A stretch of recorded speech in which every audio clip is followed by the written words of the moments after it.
I'll just pretend I'm like deaf in one ear or something like that. You're probably gonna be sooner or later. Yeah, I'll be like, "Come again, Sonny. Say it in my good ear." Get out my ear horn. They need to bring ear horns back. Yeah, it's gotta be like Apple needs to do their version of an ear horn. Okay, so what did you think of the Kong vs. Godzilla trailer? To me, it was just, I couldn't handle it, man, because the song just, whenever there's just, I wrote in my notes here, douche hop, Fast and Furious 2003. Oh yeah, Fast and Furious, good pull. That's all it made me think of. Yeah. I'm like, what is that? Why do you guys do this?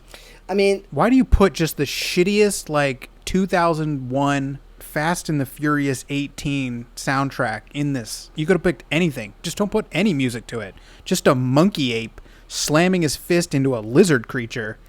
That's it. Just do that. Yeah, I kind of wish that there was. I'm kind of wondering if their marketing strategy might be slightly different now that like the theater dynamic has totally changed. But I was kind of hoping for a movie that's had this many years of build up now, that they would do that thing where they, you drop a teaser, but it's like usually like, they used to like get really inventive with the teasers. Like some of them wouldn't actually have any footage from the film, but it would be something to kind of gin up the movie in a way that's like, kind of novel and exciting. But in this case, it kind of felt like just due to the circumstances of everything. And I think HBO Max is like, no, show them fucking punching each other. And they were probably like, yeah, we want to get the Fast and the Furious crowd, like throwing whatever, douche rock version. I feel like that's like the kind of like, I guess, this generation's equivalent of new metal.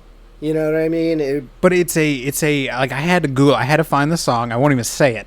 I won't even dignify the song with it. But I had to find it. I was like, what is this? Who is responsible for this? And it's some guy, and he's featured on the Alvin and the Chipmunks soundtrack. Ooh. Dude, I mean, I went down the rabbit hole of like, who is this? What is this? I mean, how did this happen? He's probably just some dude with like, Fruity Loops on his, mom's PC or something. Like, you don't have to be good. That's the thing, is like, if you know how to, dude had like over 100,000 followers on Instagram. Oh, I don't know, man. It really upsets me, but well, so the visuals. What? Fuck the song. What did you think of the rest of the trailer, or just what do you feel about this movie? Because I'm like, the trailer, like, it looks cool. I feel like I've been like, you're trying to fool me for the fourth time now, because sure, yeah. King Kong was okay. I kind of liked that one. Which one? The Peter Jackson one? Oh, the Peter Jackson one I think is weird but interesting. Which King Kong were you referring to? I was talking about the one that's like supposed to tie into this universe, the most recent one, Skull Island.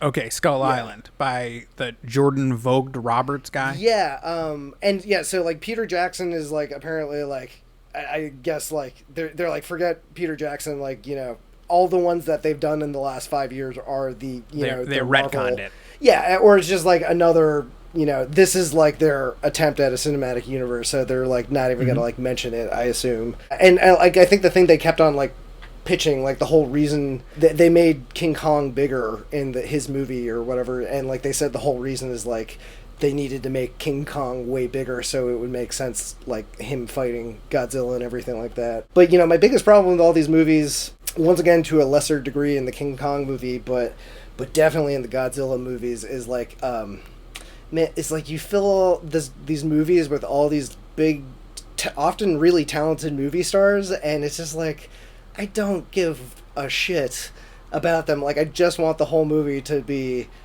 the monkey fighting a giant lizard. Like I don't care. I would pay the same amount of money if the whole movie was like 45 minutes. You know what I mean? Like I don't need the extra shit.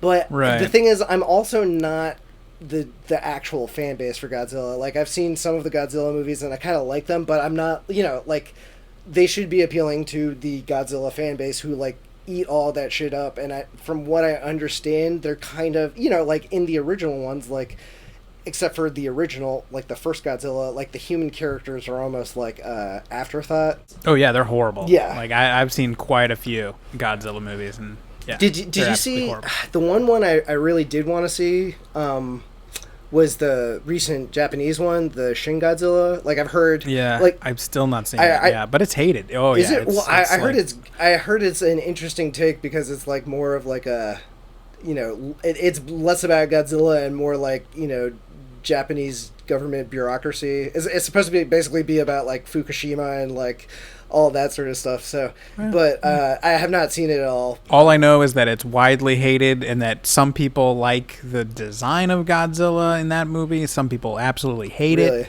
but that it's it's some sort of controversial. You'll either love it or you hate it. I think I saw a still, and it definitely looked a way different take on Godzilla. But I don't know how you like.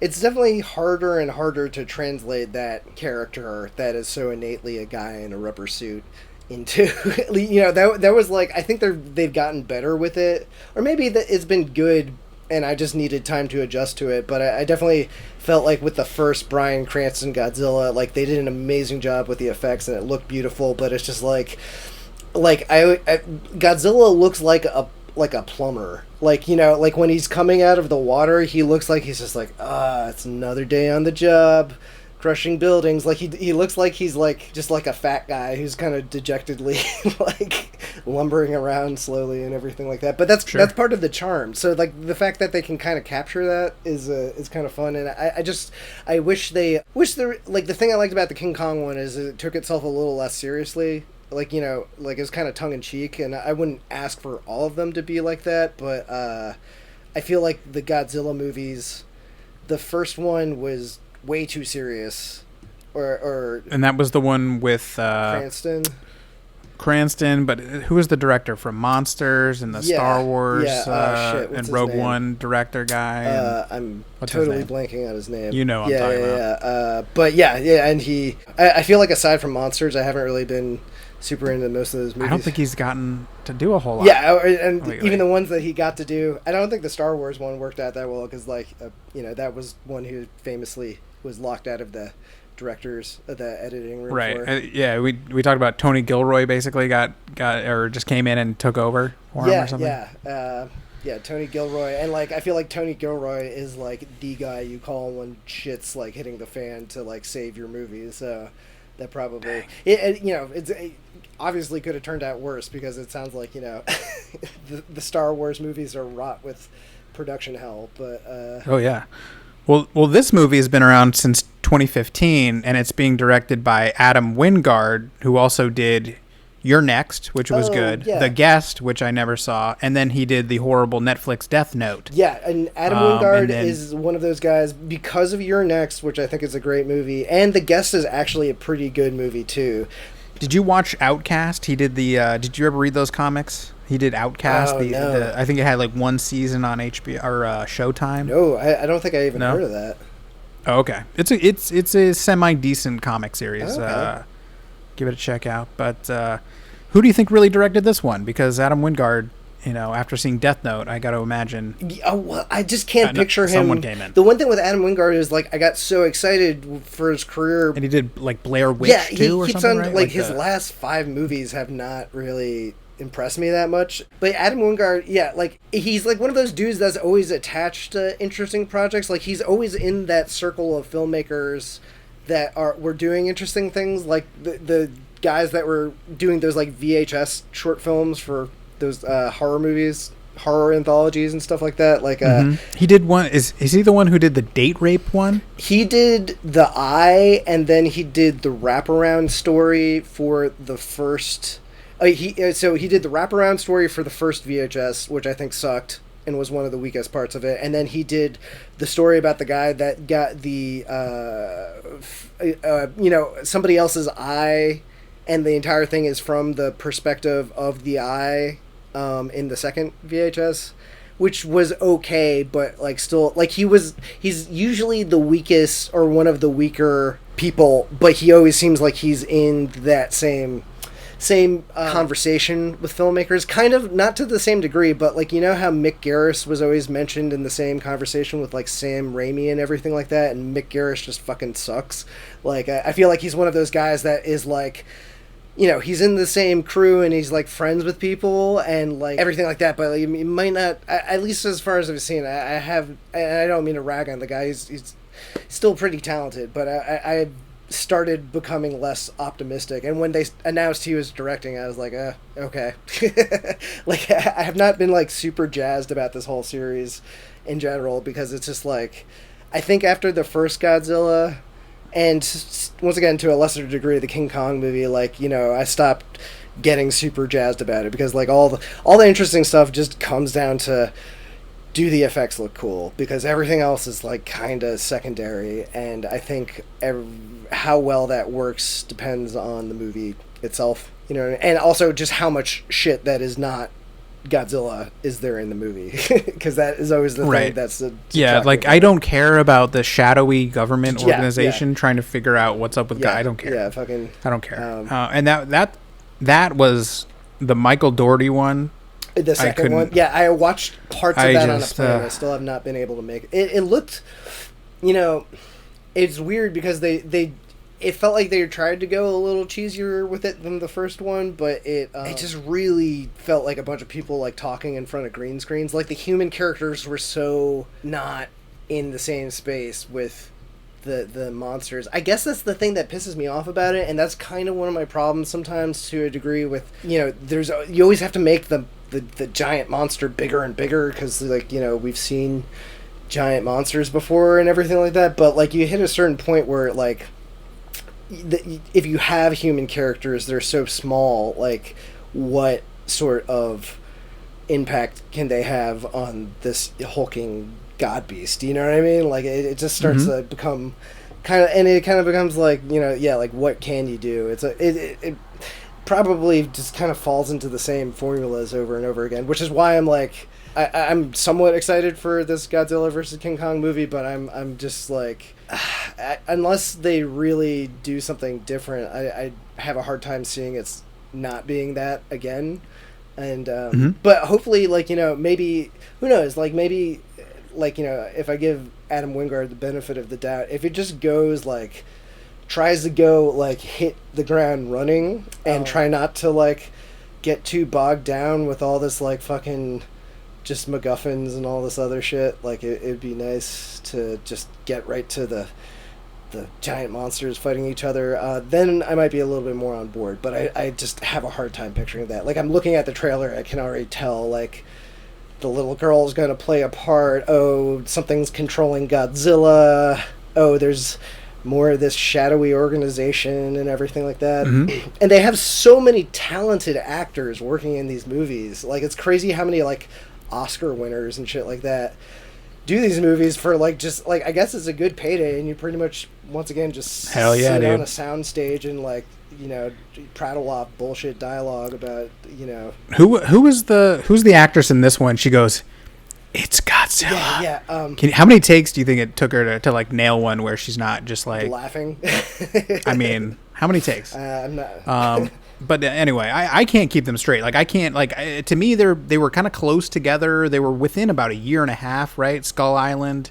And the King of the Monsters. Yeah. Right? Were they, like, you know, pretty? I remember them in my mind. They took place between. Yeah, like I think they've been trying to space them out like 2 years apart, basically. 2016 to 2018. Yeah. Is that what they came out? Something like that. I think Kong was 2016. I think I remember Kong being 2016. I remember. Yeah. I remember movies based on where I lived, and I lived in Colorado when that came out. This says 2017 for Kong Skull Island. Okay. And then this says King of the Monsters. That was 2019. Like this year, yeah. Jesus. Yeah, or last year. No, 2 years. Oh God, quarantine. 2 years ago. All right. Well, I got a fun game for you because I'm looking at Wikipedia pages. I can't keep these two things straight, so I'm wondering if you can, my friend. I'm going to name a name, and you're going to tell me which film they were in. Okay. You ready? Yeah. Kyle Chandler. The second Godzilla. All right. Brie Larson's breast implants. Oh, yeah, she was in King Kong. I forgot about that. All right. God, you're 2 for 2. Okay. Vera Farmiga. She's in the second one, right? Okay. Well, just say Godzilla or Kong. That's really the only. The second Godzilla. Yeah, Godzilla. Okay, that's the only two we're playing. Okay. All right.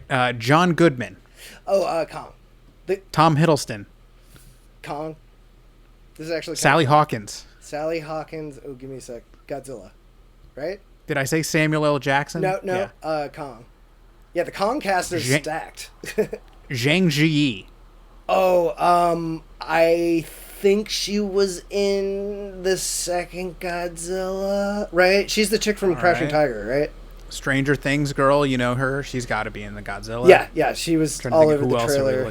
Did I say John C. Reilly? No. Oh, yeah, he's in Kong, too. I want to watch that Kong movie again just because, once again, like, because, see, that's the other problem is I think the Kong movie, that was interesting because I think that director has a really interesting visual style. He's good with editing. He's kind of got an innate humoristic bent and everything like that, and he's great with actors. And so, like, the fact that he got this really talented cast and, like, it seemed like an interesting hook, but the thing is, that movie, like, it had such a stacked cast, and having all of that plus world building plus, you know, giant ape scenes and everything like that, I felt like the cast was, like, kind of, like, struggling for air with the giant ape and everything like that. So it's really hard to find a balancing act of having stars that will bring people to see your movie and, you know, kind of giving them, like, meaningful interactions with the whatever giant monsters on screen and everything like that.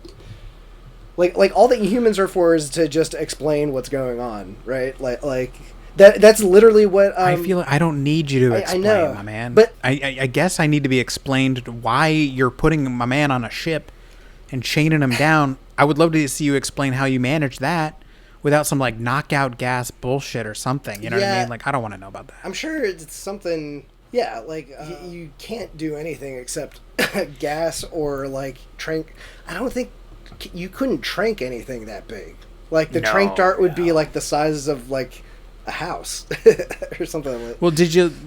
I was getting some Evangelion vibes, you know, where there's an episode where they're kind of fighting on the tops of aircraft carriers and stuff. I wonder if they kind of like borrowed from that, perhaps. But did you like the whole a small child is basically some sort of friend to Kong has some sort of spiritual connection? There's to the Kong? Always some sort of fucking like that. That's what 11 from Stranger Things was basically supposed to be doing with Godzilla. I guess they were like, if the Stranger Things chick is Godzilla's like human avatar or something like that, we need to give King Kong one, because it sounds like, at least from the trailer, you know, like Kong is kind of the hero, and I guess Godzilla is kind of the heel or something like that. Or well, it seems like Godzilla has been the savior of humanity for the last 3 years, right?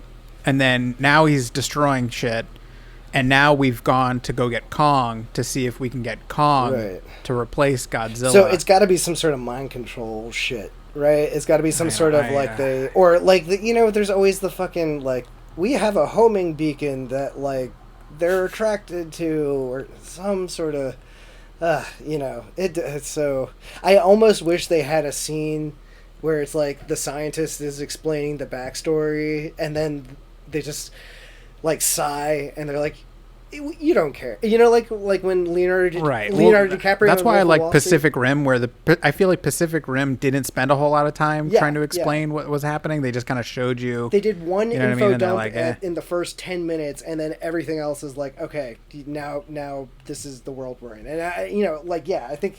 You know, it was a lot to take in the first 10 minutes of that movie, but it gets you up to speed, because, just everything else, it's just like, you don't want to do all that legwork in a big, dumb monster movie kind of thing. And I say that with, like, respect and everything like that, but, like, you're still, let's face it, we just want to see giant apes and lizards, like, knock some buildings down and destroy some stuff. No, I move on from the Monarch. I was like, I'd flush that from my brain. I forgot what Monarch was, you know, but they went so hard. I remember I was at Comic-Con 2018 or 2019.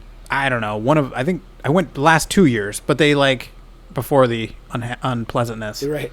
But like there were like, they had people out running around doing the promotions shit, dressed like as Men in Black, handing out like cards. See, that's the thing is. So they went so hard on the Monarch. Everyone's still looking for that Marvel thing. They need their Shield equivalent, and it's the same thing because it's like, what do you do? It's either we have some sort of bullshit government organization, or we have a guy in a giant fucking monkey suit handing out flyers. Like, that's the whole like. It's kind of, I guess, is it taking itself too seriously? Like, and to what degree? What degree does it have to kind of like invent a plot? Like that's the thing is like I don't know what else you do. Otherwise, like how dumb you get with it. And the thing is, like, you also want to make a bunch of money too. So like you want to get the Fast and the Furious crowd and all those sorts of things. Like you want like a nice 4-quadrant movie. So I feel like it's got to be like a little bit winky and it's allowed to be a little bit winky, but it seems like when they're trying to do really mainstream films, like you still have to take yourself fairly seriously. Like I just watched the Rampage movie with The Rock, and it was actually better than I expected. I had like no interest in it but my main beef when I saw the trailer for that one was like they turned it into a Rock movie, so it's like not the humor of the game. Rampage was like kind of stripped out of the concept of the movie, and when I saw the movie, it ended up having a little bit more humor and a little bit more tongue-in-cheek, and it actually ended up being better than I had assumed it would be, but it still is that thing where I think it made a bunch of money, but like I can tell like they market tested that sort of shit, and they're like, we have to still make this kind of badass, because if you're too like winky with stuff or something like that, then you're going to turn off a certain potential audience, I feel like, or something. Well, speaking of turning off a potential audience, let's talk about WandaVision, because I don't understand what's happening. I don't really. Yeah. I'm not enjoying it. Yeah. I don't really understand it, and I feel like I fall right in that weird nether regions of Marvel fandom where I'll watch whatever you offer me. I'm not gonna, as I've said in the past, I refuse to, stand outside for 3 days to get Black Panther tickets because I live in California. I hate that shit. Right. But I'm watching this and I'm like, who is this for? Is this for the unapologetic hardcore MCU fans that like anything and everything that is the MCU? Or is this for people that are kind of above that sort of thing? Are they going to be interested in this? Like, who is this for? It seems odd. This does not seem targeted towards the kind of mouth-breathing, slathering MCU people. And it doesn't seem like it's geared towards non-hardcore MCU fans, because they're not going to put in... They're not going to pick up the Easter eggs to appreciate things, and I'm kind of in that same zone. I don't know what's going on. The whole show kind of just like... It's like I somewhat enjoy it, but I totally agree. It's Easter egg the show. Like the whole show is like homework, and like I appreciate I think it's an interesting swing. All of basically going through like 5 decades worth of famous homages to sitcoms and everything like that, but it is like a strange direction to go. Like I guess I applaud them for taking the swing, but it does feel like at this point it's like Marvel basically telling you like Marvel has basically gotten to this point where like, what, you're gonna watch it anyway, so we can basically do whatever the fuck we want. So it sounds like maybe like there are other shows like Falcon and Winter Soldier, and I'm sure the Hawkeye show will be like probably a little bit more straightforward. So maybe this is their like kind of almost like Guardians of the Galaxy originally was. Like they kind of have a movie every once in a while that kind of tests like how weird they can get. How weird they can get. Yeah. Ant-Man was kind of like that, Yeah, well, they found it with Ant-Man, right? Like, we can't get that weird. Like, yeah. No one really. So my biggest beef with the show is like I'm somewhat enjoying it, like, but it literally just feels like how it's all Easter eggs for like future things, and there's this weird dissonance between the content of the show and all these like little like what the plot is. You know what I mean? Because the all the I Love Lucy homages and everything like that, even though they're really cool, I guess contextually, and it's impressive like how aesthetically well they mimic things and how smart they are with these little homages, that but like, yeah, it's kind of, the show itself is not entertaining. Like the first episode is like rough to get through up until like the last 2 minutes. I feel like, and it's like, and it so on a meta level, it's interesting because it's kind of commenting on those kitschy 50s sitcoms and everything like that. But like once, but like I was like, I could totally have had 5 minutes of that and I would have gotten the idea, and then you could have moved on to something more interesting. Or like, you know, the fact that it seems like every episode is like her going through another decade of sitcom homages and everything like that. Mm-hmm. Like, that's an interesting structure, but you know, you could have crammed that into like 3 episodes. I understand like it's more, you know, I guess like organized to do it in every episode's a different decade and everything like that, and it's like building to something. But do you think they're gonna stick with that shtick of kind of like, because is it 8 episodes, 9 episodes, right? It's 9 episodes, but I feel like, you know, they're gonna run out of. I wonder. I'm not.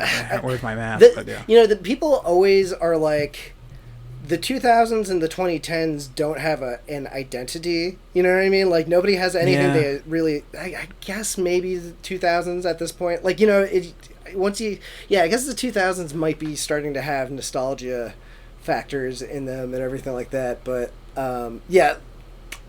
So the other thing with the show too is it's almost like that.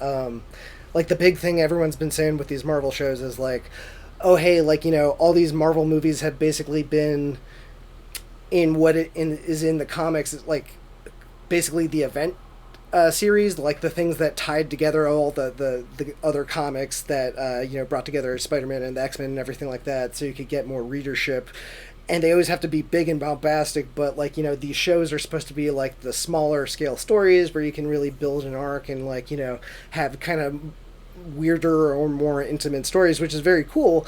But it's almost like now they're wallowing in it a little too much. Like they're like, oh, we have all this like space to stretch out on, and like, you know, we basically have no restrictions. So I'm wondering. Well, it's $25 million per episode. That's the budget. Per Holy episode, my shit. goddamn man. So like that's why I'm watching this going, wow, like, Jesus, dude. You know what I mean? Like for a show that's like like intentionally made to look kitschy and cheap. You know, right? Like, right. It's like you know, well, we built the Titanic set or something. You know what I mean? Like nothing is. I think the I Love Lucy episode, they like made a big deal because they were like, yeah, we found the cameras that they shot I Love Lucy on, and we shot the whole thing on those cameras. And I was like, that must have been such a pain in the ass. But like that's the kind of stuff that I really I can't express how little I think that stuff matters to people that are signed up to Disney Plus. Well, I agree. Like they don't care. I agree, but I feel like it's like literally, I think Marvel is like Amazon at this point. They just have so much money and jobs. Like they have way less money than they did 2 years ago. After the Disneylands, well, yeah, I mean, are all shut down. I don't know. Well, keep in mind this was like filmed before all that. But I mean, I agree. I think their profit margins are so big. I don't know. Like literally, I can't think of an entity that has like ever been as big as this. Like, you know, Disney all included, but even just the Marvel sector and everything like that. Well, we'll talk about AT&T later with Chris Nolan and that whole thing, because that's probably up there, my man. That's probably up there with those. We're talking those telecom conglomerates that own everything. Those are pretty much. That's the only competitors that Disney really has left to do any of this shit. You know, the real, you know, battle of giant monsters is all of the giant fucking telecommunications companies that are... Could have used that segue half hour ago. Well, you know what? Magic of editing. Just saying. If you... Well, there you go. Would you hate this less if they put all the episodes out at once? I absolutely fucking hate that they've done this, where they've went... We'll give you 2 because even we know how screwed up only 1 is going to look on its own. Yeah. So we'll give you 2, and then we'll give you 1, and then we're going to give you 1, and then we're going to give you... And that's how I assume they're going to stretch it all out. Yeah. Oh, yeah. Now, to make more people go like, wow, I've heard great things. Let's sign up for Disney Plus. You don't want to dump it all out and then take that shot. I understand that strategy, but do you... do you feel like you would hate this less if you got to just sit there and crank maybe 4 or 5 out at once? Well, maybe if they put it out in half. The thing is, I think the show might get good. Like I'm still like going to be interested. I feel like we're on the cusp of it possibly getting good. Yeah, but the thing is that it sucks is like, I think Feige even came out and said like, yeah, don't worry, it's got a slow start, but you'll be rewarded. So it really does feel like it's going to be building to something, and I kind of feel. So why are you making us work for weeks, my man? I know. Or like, I almost wish they were like, here's 5 episodes, because I assume because nothing else works like that. Nothing else just gets a granted like, hey, we're a new pilot. Can you just hang in there for 3 weeks and we'll see if we don't get canceled? No one else does that. Like. Well, you literally got to live. You're living week to week, yeah. But they're just so far up their ass with the Marvel that they're just. It's insulting. Well, the other thing is like they're trying to.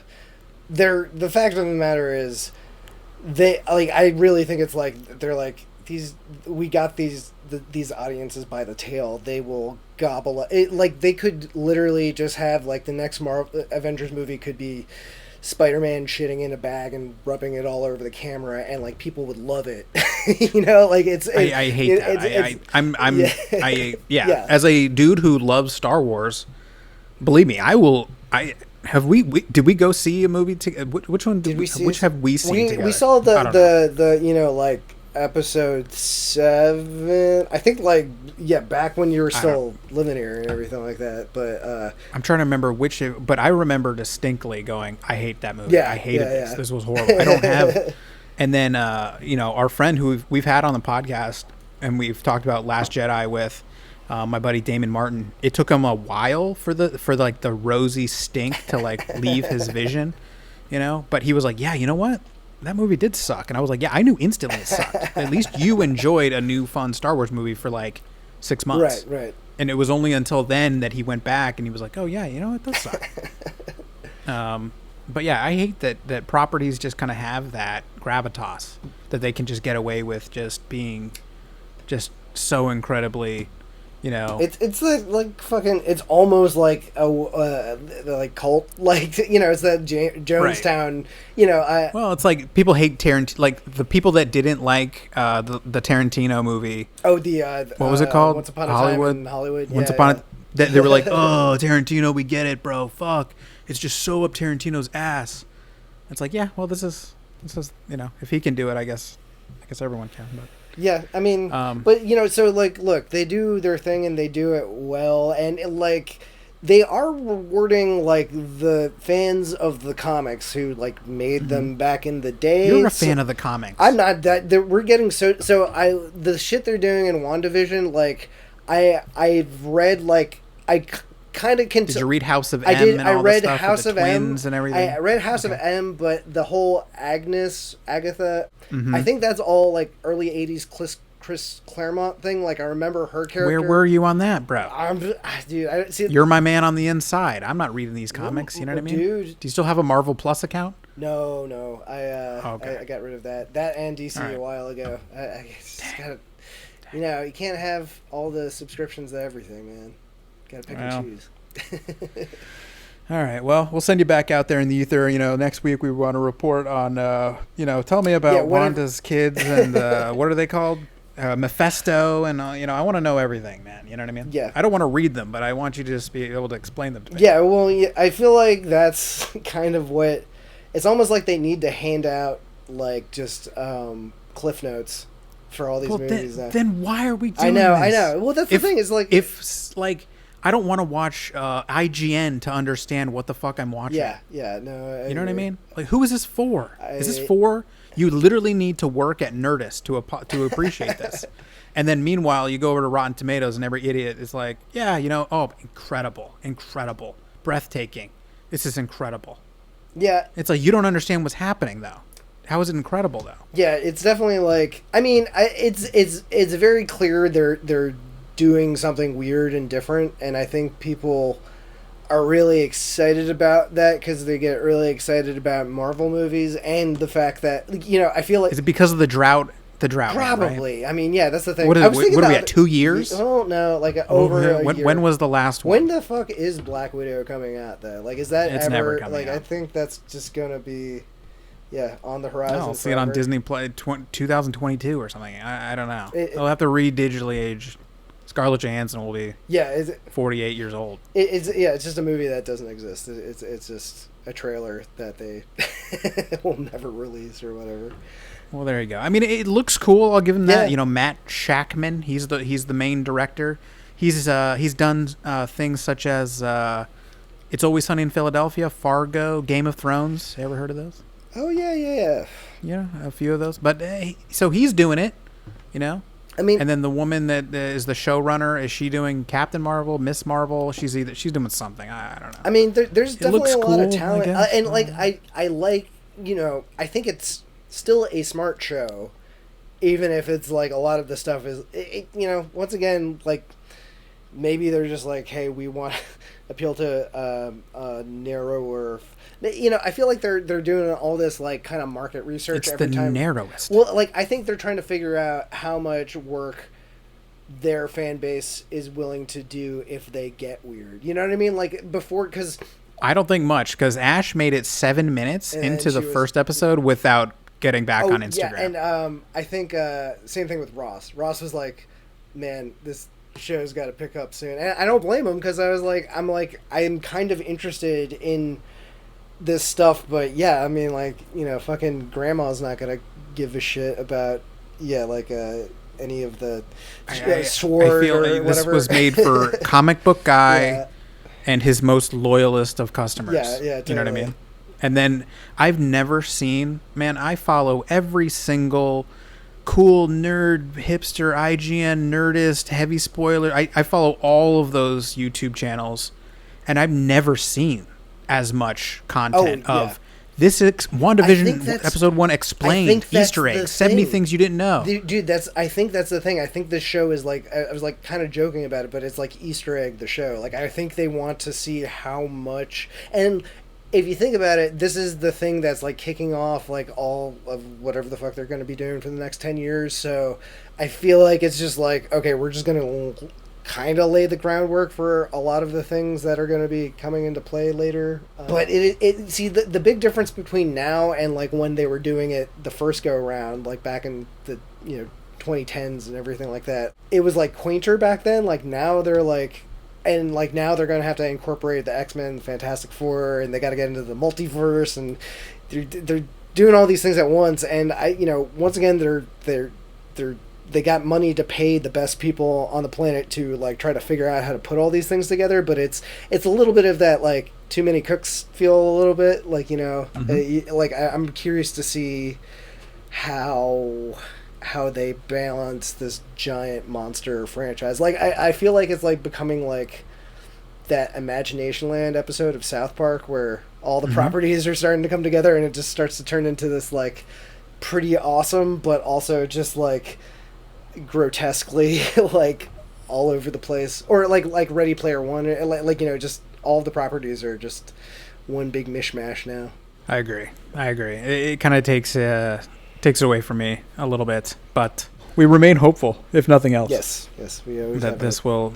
will sort of start making sense. It seems to be veering in that direction of where you can just sort of pick it up. I think that's my real fear with some of these insane properties, is that it just alienates a huge amount of people that are like, yo, I don't have time to read a comic or watch 18 movies to understand what's going on. And I felt like in the later stages of the MCU, as even a young man trying to make podcasts about this content, I can't remember what happened in Marvel's Civil War 2 years ago. Yeah. You know what I mean? That's kind of the thing too of like with them coming out with all this Marvel content with greater frequency, it just kind of like gets a little exhausting sometimes. I do wonder if there is going to be this point where we finally actually hit superhero fatigue. Like, even though I'm there already. I've been there for 4 years. I've been there too, but the thing is, like, it's not.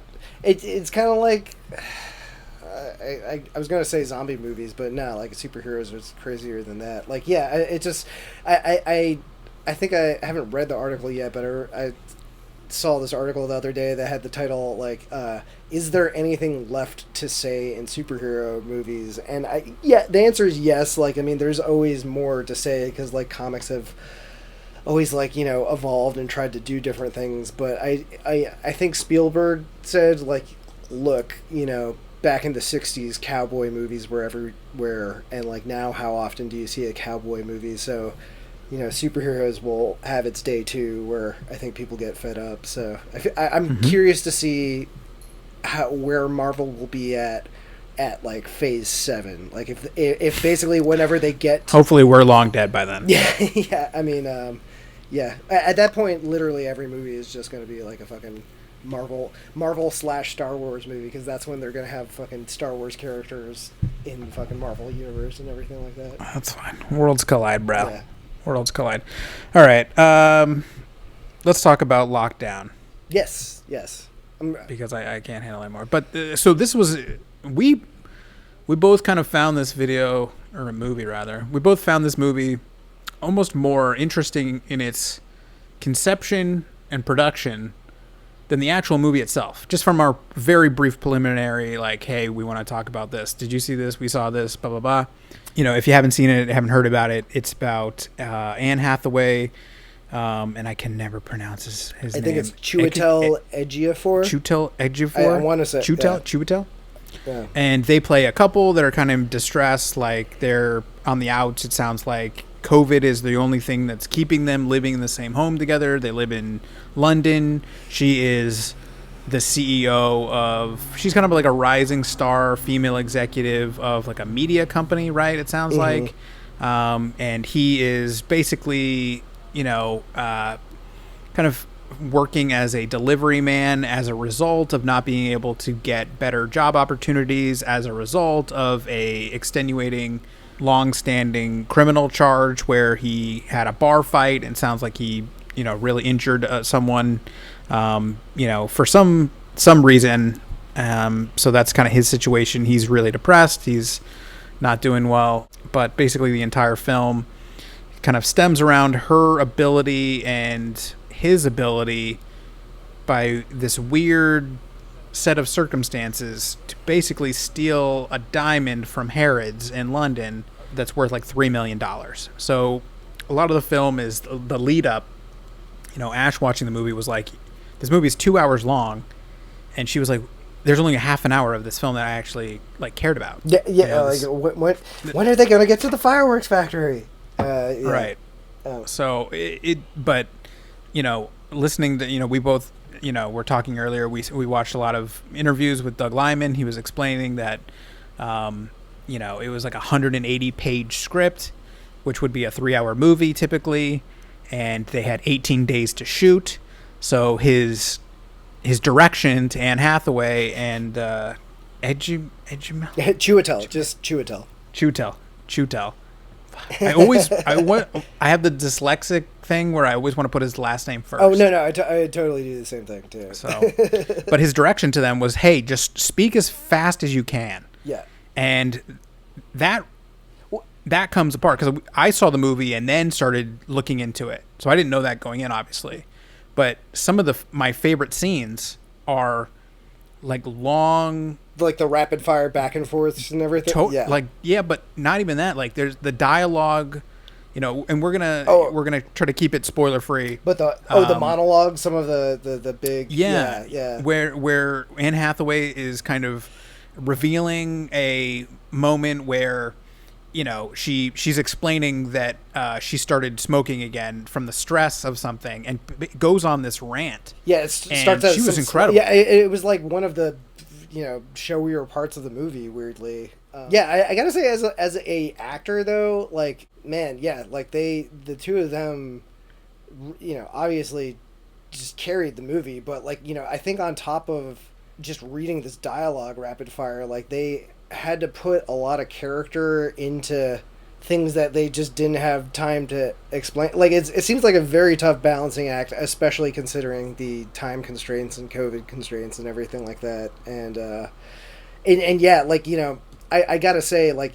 I thought I couldn't tell if it was just me. Like there definitely were points in the script where, like, when they were laying down the machinations of basically like the scenes where, like, it's just a lot of exposition to set up the heist eventually and everything like that. Like, the script has to go through a lot of hoops to get them in the situation where they're going to pull off the heist, which I actually did kind of appreciate because it kind of gave it a little bit more weight.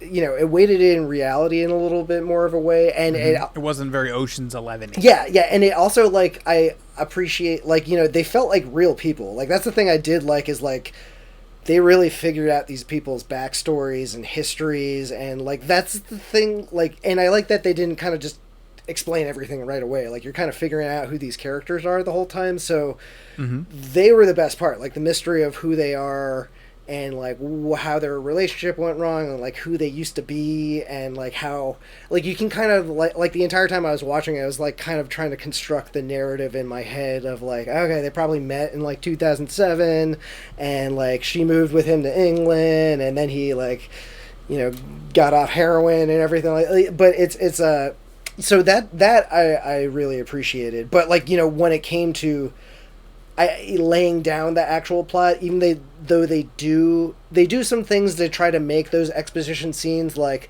kind of entertaining, but there were times where I totally was like, okay, I know that this shit's going on to get, like, this jewel in this spot at this time or whatever, but, like, explaining where the jewel comes from, and, like, basically all the scenes where Anne Hathaway is talking to her boss, or even also the scene where some of the Ben Kingsley stuff, like, it's like, okay, I get it, like, you're gonna basically spend 5 minutes trying to justify how to get this character in this point in the plot, basically. No, I thought it was I thought for a movie that was literally, I mean, it was written in July, I think. That's right? Crazy. Stephen Knight wrote it. He wrote it in July on a dare. Really? And just wrote it out, and just 180-page script, and it just kept going and going, because Lyman was saying, like, oh, well, he handed me, like, the first half, and then he handed me 154 pages, and then, like, swore to me that was it, and then it just kept going, dude. It kept going. Or, like, Doug Lyman was saying, Chiwetel was saying, like, the writer gave them the script in, like, 40-page increments, and, like, he didn't tell them, like, oh, hey, like, I don't think he knew it was going to be a 180-page script from the get-go. So, like, he'd send them 40 pages, and then he sent them another 40 pages, and, like, Chiwetel was like, oh, okay, so there's only, like, 20 pages left, but it's, they haven't started the bank heist yet. Like, I wonder how you're going to wrap this up and everything like that. And then, like, another 60 pages would come in. So I got to say, like, I'm considering that Lyman was basically like, okay, well, we can just shave an hour off if we just have people talk 50% faster or something like that. I mean, it was more than that, because he was saying that, typically it's 1 minute per page on the screen, and then he got it down to 40 seconds per page. It's crazy, man. So that's crazy. But there was so much, like, I love the humor. Like, there's a scene where it's not really a spoiler. It's a funny scene, but there's a scene where they got Ben Stiller to basically play her boss. So the boss is on, Ben Stiller perfectly plays the kind of delusional, above it all, so incredibly out of touch by years of being in his gilded castle. Totally.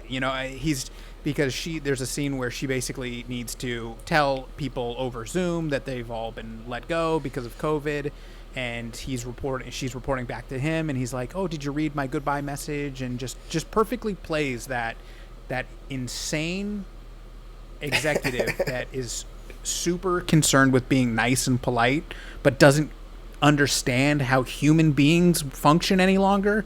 Because he's never had to do it. He always has someone like. He just hasn't done it forever. Do all his dirty work is right, and that's typically how these people. Because I've worked for God knows how many of them. They just find people to do the unpleasant tasks, and then their life is no longer in the mud with the rest of us. You know what I mean? So they become oblivious, and I think Ben Stiller played that so incredibly well. Totally. And then one of my favorite scenes, like, did you ever make it to Harrods? Because I went to London for a week a couple of years ago and didn't go to Harrods, and now I'm like, oh man, I wish I had. Did you go to a wedding in London recently? Oh no, I've been to London 3 times in the last 5 years, but but I've walked by it a couple of times, but I've never. It looked so cool. Yeah. Yeah, and there's a scene where You know, it's early on in COVID. The movie's set in, I guess, March, like late March, where everyone was like, "Oh, it's 2 weeks, and then we're gonna go back to living." So it's still in that kind of super. Everyone's scared, but like, oh, it's 2 weeks. Who cares? And they're in the scene, and I guess Harrods has some insane kind of like food court slash. It looks like a very nice Whole Foods, Wegmans, Gelson's kind of market. And they're just wandering around while it's empty. There's nobody in there. And they're like, all this food is just being like thrown out and donated. So I'm going to put a picnic together. Yeah. And she's like, I'm going to do $700 per pound, caviar over here. And then that mousse over there. She grabs a bottle of champagne. And I was like, that is just, I don't know. I love that scene where she's just fantastic. He's like, he grabs a bag of chips like you would at a basket at Subway, and she's like, bitch, you need to like step it up. Right. You know what I mean? Bigger. And think bigger, bro. You know what I mean? Dream bigger, darling, or whatever Tom Hardy's yeah. Oh, the Inception is, right? thing. Yeah. Mm-hmm. Well, so I was dream a bit bigger, darling. Yeah. Whatever he says. Well, so I always get curious. Same thing with like the Ocean's 11 movies, but I always think it's crazy that these like big stores and everything are like, yeah, sure, you can do a movie about robbing us, because and I guess it's just good advertising for the place and everything, and it's cool that they're I didn't cool really with that. appreciate it. Now I want to go. Yeah, and it's the thing I was wondering about that, because like I love Doug Liman's movies for the most part, but I can only imagine working on his movies must often be kind of a nightmare, because like setting up that, like I almost wonder if some of that stuff, like the moving of stuff from Harrods to Cellar, was going on maybe while they were shooting. I don't know. Like, I was surprised how much activity they had in that last section. Like, you could tell like they were like, okay, we're gonna have like 75% of this movie be mostly set in this couple's house and everything, and it's very small and intimate, but like, the scenes where they did do everything at Harrods it was kind of like impressive, just seeing the whole place with all of those people bustling around, just moving all those crates and crates and crates of stuff, like but I gotta imagine organizing all of that, like shooting the movie in the pandemic, like yeah, they must have been long days, and just very, very... I almost wonder... I guess it's kind of almost like shooting like a 48-hour film festival, right? Because it's, like longer, obviously, but like, like it's that kind of like... You just kind of have to work with what you got, and they probably had things that they were like... shit, I wish I got that take or whatever, or I wish I had more options in editing and everything. But like the fact that it cuts together as well as it does, especially with the really, really rapid fire dialogue, like you would think with them talking as fast as they would, it would almost be like too much, but it definitely has that kind of like early Kevin Smith or almost like Letterkenny kind of vibe a little bit, where it's like it's so dialogue focused that the dialogue makes up for the fact that they don't have like locations to play with and everything like that.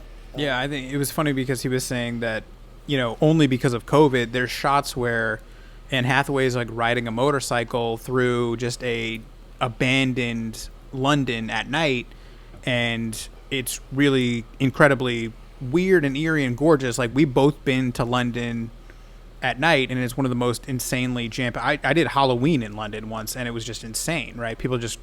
I saw a dude fist fight a chick outside of a kebab shop. You know what I mean? Like, it's pandemonium. Yeah. You know what I mean? And outside, what is their Times Square? I can't remember. Piccadilly Circus or whatever. Yeah, I mean, it's to see it just like completely abandoned. And I think he was saying, you could do that, but you would need to make a huge budget movie, right? That would cost them in order to get those shots, or millions right? Of dollars so even. Yeah, the blocking shots to get those kind of abandoned shot for like where Harrods is and stuff. Right. So he's like, we kind of got both because we didn't pay for that. You know what I mean? We just kind of guerrilla hustled it, and we were able to get basically the same kind of weird shot that you would need millions of dollars to get. And that was like super cool. Like I think that's like. I wonder if movies like the opening of 28 Days Later and what is it, that Tom Cruise movie, Vanilla Sky, remember that opens with the Times Square shot? Like, I wonder if that might not have as much effect like when we look back on it or whatever, just being like, oh, okay, yeah, I've seen it empty now. It's not as shocking or whatever. Yeah, I think there's I was watching Borderland, Alice in Borderland. Yeah, Alice in Borderland. Okay, so the famous intersection in Tokyo that is like, you know, millions of people running around Tokyo. You've seen it in every Tokyo scene in every movie or whatever. I believe they were drifting through it at one point, right? Well, you're gonna tell me, my man. Oh God, you know what I mean? Tokyo Drift. That's a one day, you know, one day. That's a deep cut for you guys out there hanging in for the Rambo, not Rambo. Oh, Fast and Furious. Fast and Furious movie companion. I can't wait. Can't wait, by the way. Keep sending your comments. Keep sending that video does exceptionally well. So keep sending comments, man. Keep sending dislikes to Mr. Andrew Volpe. I welcome your hate. Go ahead. You're getting it, my man. You know, we average one probably every like 3 or 4 days. We get another like really angry comment about Mr. Andrew Volpe's watching every single Rocky movie from 1 to Creed 2, like all at once. And he'd never seen a Rocky movie. Yep, yeah, that's a good one. One day I hope the Mr. Stallone himself can give me a dislike or a negative comment. It's great. So my dream is to get Stallone, like interview Stallone sometime, and then just get that up on the. You can show him some clips of my dumbass talking about his. Or just ask him questions. You know what I mean? Like, hey, I didn't agree with this choice here. Defend it. Hey, Rocky. Defend yourself. But yeah, I don't know. To me, Doug Liman's kind of hit or miss. This might be my favorite. I like Go, Swingers, and then the later. I mean, he's got some real shit bombs. He does. He's got Jumper. Yeah, Jumper. He's got Jumper. The Wall. Remember The Wall? I did not see The Wall. See, the thing is, well, no one saw it. I know. No one saw it. But that movie cost like $5. Like I appreciate that he takes the swings, and it's weird because it seems like he has a pattern where it's like he'll do one small movie that seems like it's totally fine and like does well in the box office and it's people like it, and then he'll do another movie and it's a fucking, at least production wise, disaster. It's over budget, it's late, people don't know if it's gonna work and everything like that, and half the time it works and sometimes you get a jumper.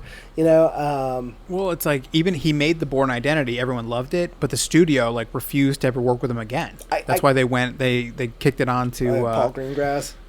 Was it Green? Yeah. Did he do the next one? Yeah. That was interesting too. Like, that's the thing. It's a little bit of that Michael Bay thing where he's like, he identifies himself as a crazy motherfucker, probably. So, like, he probably needs to find some, like, oh, what can I do to, like, make the gorillify this giant production and everything like that. And yeah, like I said, like, he gets pretty good results. I feel like he gets very good performances out of his actors, even in the bigger budget, crazier movies and everything like that. But but I could also see, there's some things that are swings and misses. I'm very curious, as I had teased before, like, I read that Chaos Walking book. I'm interested to see like what a disaster it turned out to be, because I think it's probably unadaptable. But like, I appreciate that he tried, even though it's probably going to be a disaster. But I will probably want to see it just to see what happened. We're good on him. I enjoyed this one. Yeah, I think it was pretty good. I have high hopes for him. I sincerely hope him and Tom Cruise don't get blown up making that space movie, but I really I can picture that too easily.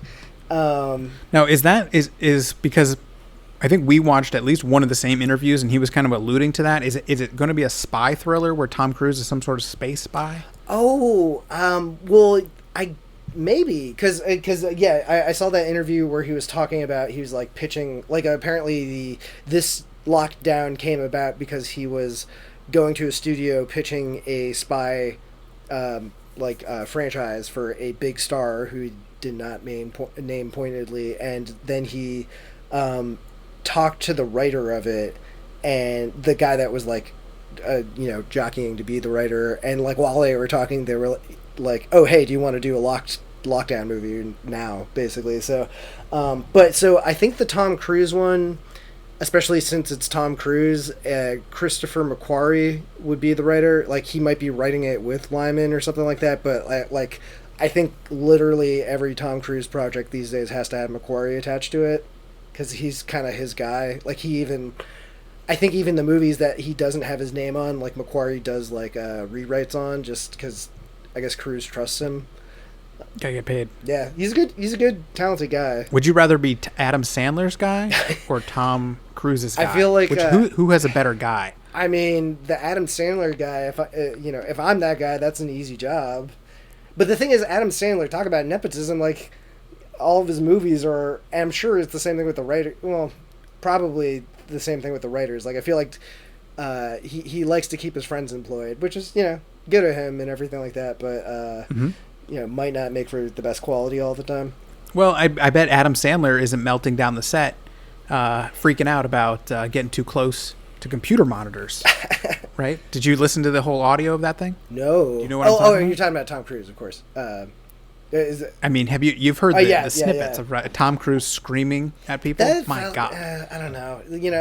I feel like, Tom Cruise is like, I need to get in the news so we get more. No. This is you're crazy if you think that he intended for that to get out. There's no way. His image is all smiley. I'm the nicest guy you've ever met. I'm nothing but a bundle of joy. Smiley. Scientology. Smiley. There's no way he wanted that out there. Yeah, I guess so. I don't know. I felt like a power. Do you think Christian Bale likes the fact that audio got out? No, that was definitely more of a fuck you. I don't know. It just, the timing of it felt weird. It felt like, like because we live in this like weird pandemic world, like it's interesting to see celebrities try to stay relevant. Like when there isn't as much like, my dude is going to be in Top Gun next whenever they put it out. I don't think he's worried about his. What is it? IQ, not PQ. What do they call that? The Nielsen rating. PQE what's that or something like that? What's that celebrity? Like how much are you part of the? Oh, I think I'm so checked out on that shit. I don't even know. But I don't know. I still firmly believe that Tom Cruise is crazy. It felt like a power move. Like it felt like because he's been this big. That whole rant was about like how all of Hollywood and everything was like looking to their production to see, like, make sure that they can do a safe production. Like, I feel like you could. If the Tom Cruise insane movie standard is the standard, then maybe. But I can't imagine that's the case. Well, Tom Cruise, let's also remember, he's bringing Scientology energy to his I'm still like. You think he has e-meters like running around the set? Well, not like even literally Scientology, but I feel like I've heard that he might have left the church or something like that. But no. But I feel like he's the chief wizard. He's like the grand wizard of the Scientology. I think they kind of had I kept on hearing because like Katie Holmes was like. Not trying to it was affecting how replaced his kid, Katie Holmes. Yeah, but I think it was apparently due to his kid. Like his kid, he wanted to be able to see his kid more, and the Scientology stuff was starting to interfere with it. So I don't know. Like I think that was all rumored, or maybe it's been confirmed. I don't really try to follow that shit that much anymore. But well, the next I want the full report next time. You tell me if Tom Cruise, what the visitation hours are looking like. What's his current standing? Does he still have a bio on the website? Oh, I have not checked the Scientology website. All right, kids, Google it. Kids, Google it. All right, we'll have a full report next time, kids. We'll figure it out exactly. We got so many things in store for you guys, and I know we don't really do a lot of research. Yeah. All right. Well, let's keep it moving. You saw a few movies. Let's see. Did I see anything? We both saw. I don't know. A letdown. It's hard to be let down by a movie you have zero expectations for, but still. Here we are. What was it called? It was called. It's such a. Hold on. Can't even remember the name. Outside the Wire, which makes no real sense. Like you could have called it Robot Man versus other robot men, or you could have Robots versus Russians. You could have called it anything. Outside the Wire doesn't mean anything. It by Mikhail Hofstrom. Okay. Who did Room 1408? Did you like that? Fun fact: that was one of Ash and I's first dates. Really? Went to go see 1408. way back in the day. Yeah, He did yeah. Escape Plan, starring Sylvester Stallone, your guy, and Arnold Schwarzenegger, and he directed The Right. That's why I had The Right on my mind. Well, it sounds like He's got quite a bevy of... Sounds like you only got one movie right in that selection. Am I right? I think so, yeah. 1408's pretty good. Yeah. Didn't see Escape Plan, didn't see The Right. I've not heard good things about either. No, I don't think so. Anthony Mackie, I like Anthony Mackie and kind of when he's... I don't know. I've never... I liked him in like 999, I like him as kind of the... He's got good action star energy. Like, he's a good, serious dude, but he's got good comedic sensibilities. I think the MCU stuff underutilizes them, and they try to make them kind of like, let's get some jokes in here. Well, give us a little a soft shoe. You know what I mean? Yeah, It's insulting. You know what I mean? Let him do his thing. Well, I'm also curious too. Hurt Locker, him and Renner, like, I feel like that movie so set the tone of both of their careers, because, like, I don't know, were either of them ever in the military? I feel like I want to say no. Okay. I don't think so. Well, I feel like, I don't think Jeremy Renner was in the military. Yeah, well, yeah. I maybe, I don't know for sure, but I just feel like, that's kind of become, especially Mackie's image lately. Like, I feel like Mackie is, like, action guy, but he's usually, like, more specifically, like, military action guy, including, Marvel. I feel like Marvel casted him because of Hurt Locker, and then the Marvel thing specifically, like, also set the tone for everything else, and he plays the role well, but I do kind of want to, it'd be cool to see him, like, do something kind of different, do something like, I don't know, set in, a period piece or something like that, just something like... Get him on Snowfall, get him in there with the kid, Damson Idris. Do you watch Snowfall? Do you watch Snowfall? Because I've not... Hell yeah, I do. Good? Yeah. FX's stuff is great, but there's, like, a bunch of FX shows that I just never got around to checking out. Give Snowfall a chance, because it does a really interesting thing where it's got it's kind of like The Wire in a way, where it's got all the different facets swirling together, which I kind of enjoy. It's like a top-down look at the entire industry of drugs and shit, or... Well, so it takes place in the kind of early 1980s, where kind of the beginning of how the crack ebbed. It's a fictionalized story, but it's based in reality and based on history, and basically it's got three main story components. One is kind of a CIA agent that is working with the Contras and doing the kind of weird cocaine, CIA smuggling cocaine out of South America whole thing. And then there's the Mexican drug cartel kind of angle part of it, of how that, is going. And then there's the kid, Damson Idris plays Franklin, who is just kind of a normal standard kid living in I guess Compton, South LA, I don't know, man. I don't know the neighborhoods. You know what I mean? I live like an hour south, but he's living in a neighborhood, man. You know what I mean? And he's kind of seeing how this is all coming. He's a good kid, but he kind of gets... He sees what happens. He's too smart for his own good. Yeah, he's enterprising. You know what I mean? Right. So he sees an opportunity. His mom's struggling. You know what I mean? Single mom. Dad's homeless. Ooh. He's a bum. He's out there on the streets. Rough. You know what I mean? So he's got some criminal elements around him, and he kind of zigs when zags, and it's interesting. I'm in season 3. I think there's the 5th season is coming out, or the 4th maybe. I'm trying to remember, but it's a great show. Wow. Give it a look. It's great. But anyway, this not so great. I was excited to see the kid in something else. Yeah, the kid, was by the way, I'd never watched Snowfall, so I've never. He's seen 30 years old. How old did you think he was? He's so baby faced. I was like, he's like, I don't know, 25, something like that. He plays like a 21-year-old in Snowfall, totally. but he's like 30 years old. Yeah. I don't want to, but that's neither here nor there. But he kind of plays a drone pilot who disobeyed. This is the near future. I wouldn't say it's like, what are we, 10 years in the future, maybe? Do they something even like actually say? There's this whole prologue where it explains some bullshit future war. Yeah. We're further along. They basically have chappies running around shooting people, which I think we're going to need. Boston Dynamics is going to need maybe 15 to 20 more years before you've got T-1000s running around like they have, you know? What do they call them? Gumps?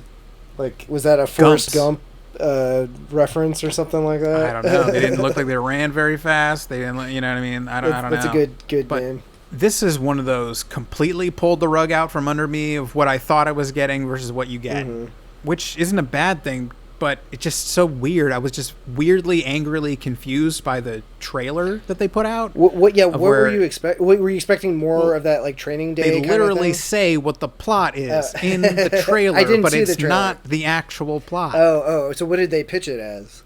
The trailer makes it appear that the Gumps are some sort of stolen technology that's been re-engineered to fight against them somehow. And Anthony Mackie's character is like, I go out and I take care of these rogue robots.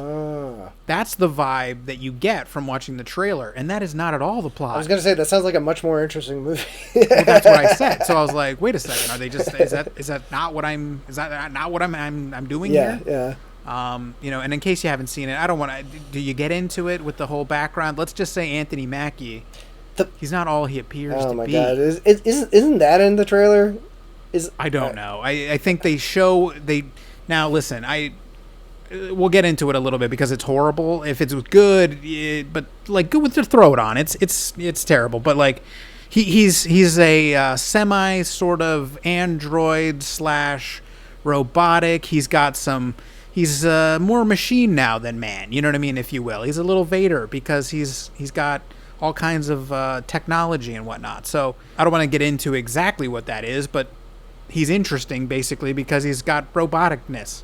Yep, if you will. He's more than meets the eye, if you will. Mm-hmm. That's true. Yeah, he's a real transformer. So the kid from Snowfall kills he frags a bunch of people against orders. Oh yeah, you had this whole dynamic. I can't say, but it's interesting because the Snowfall kid is very almost inhumane. He's rather, you might say, kind of cold. He's so detached because he's flying a drone and he's not on the ground and everything like that. That's why he was it. The opening scene is like there's a fight on the ground, and there's like a group of soldiers, and two of them are kind of trapped, and basically the drone pilot kid sees that basically there's something that's about to happen where the entire platoon's going to get killed if he doesn't strike and kill these two soldiers and everything. Right. So he makes an executive decision to basically fire a missile that in so doing he knows will kill two Marines. But if he doesn't, he knows that all of the Marines will be killed by this thing kind of launching. And so for those actions, he gets sent abroad to go, team up with Anthony Mackie to get on the ground. You know what I mean? To let him understand when he's firing those buttons and playing PlayStation. There's people there. You know what I mean? In the desert of Nevada, he's taking lives. It's a real in that fake country that they did they use a fake country? Yeah, they totally just call it Ukraine. No, there's some sort of made up. Like, they make up some bullshit. Yeah, it's some Eastern Bloc country, and oh my god, that's there's so much legwork developing this future bullshit war with this made up country that I could not give a shit less about, and like the the rebellion group and how the Gumps factor into it. It just all kind of just like a total nothing burger, like some of the action scenes are all right. I would say they range from like kind of cool to kind of boring, but I think if you want to see Anthony Mackie like Matrix ninja some people to death, it's a fun movie. Yeah. And use like there's a lot of like jujitsu throws, holds, like let me I'll kill a guy with a gun after I take the slide off, you know what I mean? There's all kinds of fun weird ways to kill people and stuff. It was shot a little sloppy because it looks real fake. Yeah, it looks. But it's like that thing. Didn't you mention before we watched it? It's like some Netflix movies are kind of feel a little on the cheap sometimes. It really does Oh feel yeah, like, they look a little greasy. yeah, you know? and they kind of get that little, like, it's I don't want to say it's like straight to video, but everything's getting that, like, there's so much green screen kind of feel, and the effects are a little bit more, I don't know. The effects are good. Actually, the effects were okay in this, but, like, you know, it just felt like certain scenes with the Gumps felt like cutscenes from a video game, and not because the effects were bad or anything like that, but I just was not, aside from the logistics of some of the action scenes and everything like that, I was not invested in the characters, so it kind of felt like if you're in the room and like one of your friends is playing like Gears of War or something, and you're like watching cutscenes every once in a while, and you kind of more pay attention to the action scenes, like the scenes where people are getting, like, this is probably a good movie to have on if you're throwing on something in the background where you're not paying attention to it, and like you're kind of drunk or something like that, you know, like it's a very low, you know, like the plot is so, like, you don't even pay attention to it. It's like, was there any, okay, were there any like silver linings in this movie? Like, were there any things you liked or whatever? Or I feel like I've forgotten a lot of it last week since I watched it. Yeah, it's very forgettable. I watched it, about a week ago now, and I mean, the military stuff is really bad. Like, I don't know. I really struggle with some of that stuff. But yeah, I don't know. I'm such a sucker for like Android. Oh yeah, like cyberpunky kind of shit. Yeah. Yeah, like I'll take a Blade Runner, cyberpunk, futuristic, future weapons. Yeah. But totally. there's, in the last 5 years, there's been like just an incredible amount of these movies that have like future soldier robot versus humans or some such nonsense. It's starting to blend together, and it's especially, that's the thing, is when you have like a large glut of mediocre movies trying to imitate the good ones, they kind of like start to, they all look the same, isn't that like, and they're like all on Netflix too. So you're scrolling through and like, oh, is that Spectral, or is that, oh, what is that one, or what is this one, or they all look like Chappie, and they all have like one, like, I honest to God, like I'll go back and I'll find like all the examples, I'll try to put them up on the screen or whatever, but like there's a million of these weird, like very, very similar looking kind of robot soldier. They're very blocky, right, and I feel like it's like, I don't know, just easier to rig and animate those types of characters. It's like definitely less focused on like, let's make more human type of characters. And more like, let's make them purposely kind of bulky and ungainly. So it's probably just easier to animate. Yeah, I mean, I think it was interesting that the robots are kind of hard to deal with. Like, you know, they kind of misfire, they get spooked, and then they start firing, and like, oh, that guy moved, and oh, I just shoot him. You know what I mean? They just kind of, I don't know. I enjoyed the unpredictability of them in a way. Yeah, you know? Yeah. Like I thought they were moderately interesting, but like I kind of wish they like factored a little bit more into the plot. Like they have a little bit where they're like, oh, okay, you know, the Russian guys, you know, took over these Gumps, so these Gumps we have to kill these Gumps because they're killing innocent people and killing our soldiers and stuff. Like, I'm like, okay, cool, and I was expecting it to be like, and now there's a plot to turn all of the Gumps against their, you know, like, I was waiting for it to, like, you know, just, or not even factor into the plot, but at least the themes of the movie. Like, I was trying to figure out, I guess it kind of does at the end a little bit, like, they're trying to I was trying to figure out like, what is this movie saying and what is the movie about, and it's, well, I thought it ended. Did you get to a point about an hour and I mean, where you like, it's a 2-hour movie. I thought when there was still 40 minutes left, I thought the movie was over. Yeah. And then I paused it, and there's 40 minutes left. And Ash was like, "That's it. I'm out of here. Fuck this." But I was like, "Whoa!" I thought that was it. That was like the ending, and then it just goes for another like 40 minutes. Yeah. I was very checked out at that point. I think like I was definitely talking to my brother over a lot of the dialogue scenes by the back half of the movie. You're doing some dishes. Yeah, this is such a like, you know, do the throw dishes, a load of laundry in, do your taxes, you know, whatever the hell. Sure. Like, but I feel like, you know, I think Netflix knows, like, you know, they have their prestige stuff, and then they have their like, it knows you're not watching. Yeah, like they also know that like people want stuff like there's plenty of times people want something dumb that you know. And once again, isn't our cups of tea, but I'm sure you know there's plenty of people out there that like folding laundry to this sort of bullshit. So you know, whatever, more power to them, I guess. But yeah, it felt very, very bland to me. I'm so glad because we ended up doing Lockdown kind of as a last minute tag on, and I'm so glad because I felt like there was at least more meat on that bone. Like this one, like we're saying, like, you know, I was amazed how much I kind of like forgot about it in the like less than a week since I saw it. Yeah, it's that doesn't speak well of it. Yeah. But yeah, Netflix seemed to be happy, I guess, with it. It didn't get good reviews, you know, but they claim it's been the number one movie. They always say that, you know, for the last week, right? 8 trillion views, number one in trending. Yeah. But we're not going to release the numbers. Adjusted for inflation, this movie made $2 billion. Say, speaking of Anthony Mackie, I figured this would be a good segue because if you want to see a good Anthony Mackie movie, I watched this movie Synchronic this week too, which is another movie that he's starring in. Yeah, it came out late last year. I want to say like in October or something like that. And it's by these two guys. They're kind of these indie director duos that have had like, I think this is their 4th or 5th movie, and they've got a pretty solid track record of just like kind of interesting, a little bit Twilight Zone-y type of usually there's like a sci-fi bent to their movies or some sort of genre-y thing, but yeah, it's Justin Benson and Aaron Moorhead.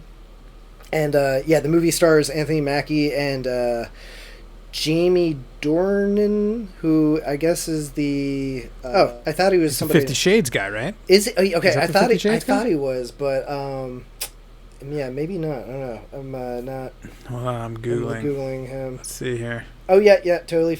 I've not seen any of the 50 Shades movie. Shocker. So, yeah, it's totally. And he was actually pretty. I've heard he was bad in the 50 Shades movies, but he was pretty good. Come on, we all know you're a big 50 Shades fan, my man. Right. Come on. Shh, don't let people know my secret. I saw the trailer for it, and it's like very, very vague. You know, like if you watch the trailer for this, it like looks kind of cool. You see a bunch of weird images and like little dialogue snippets, but it's kind of hard to tell what the hell the movie's about. But the long story of the short of it is it's basically Anthony Mackie and the 50 Shades guys are like old friends who are both EMTs in New Orleans, and what is it, one day basically there's this drug going around New Orleans that's like DMT, but it makes you time travel.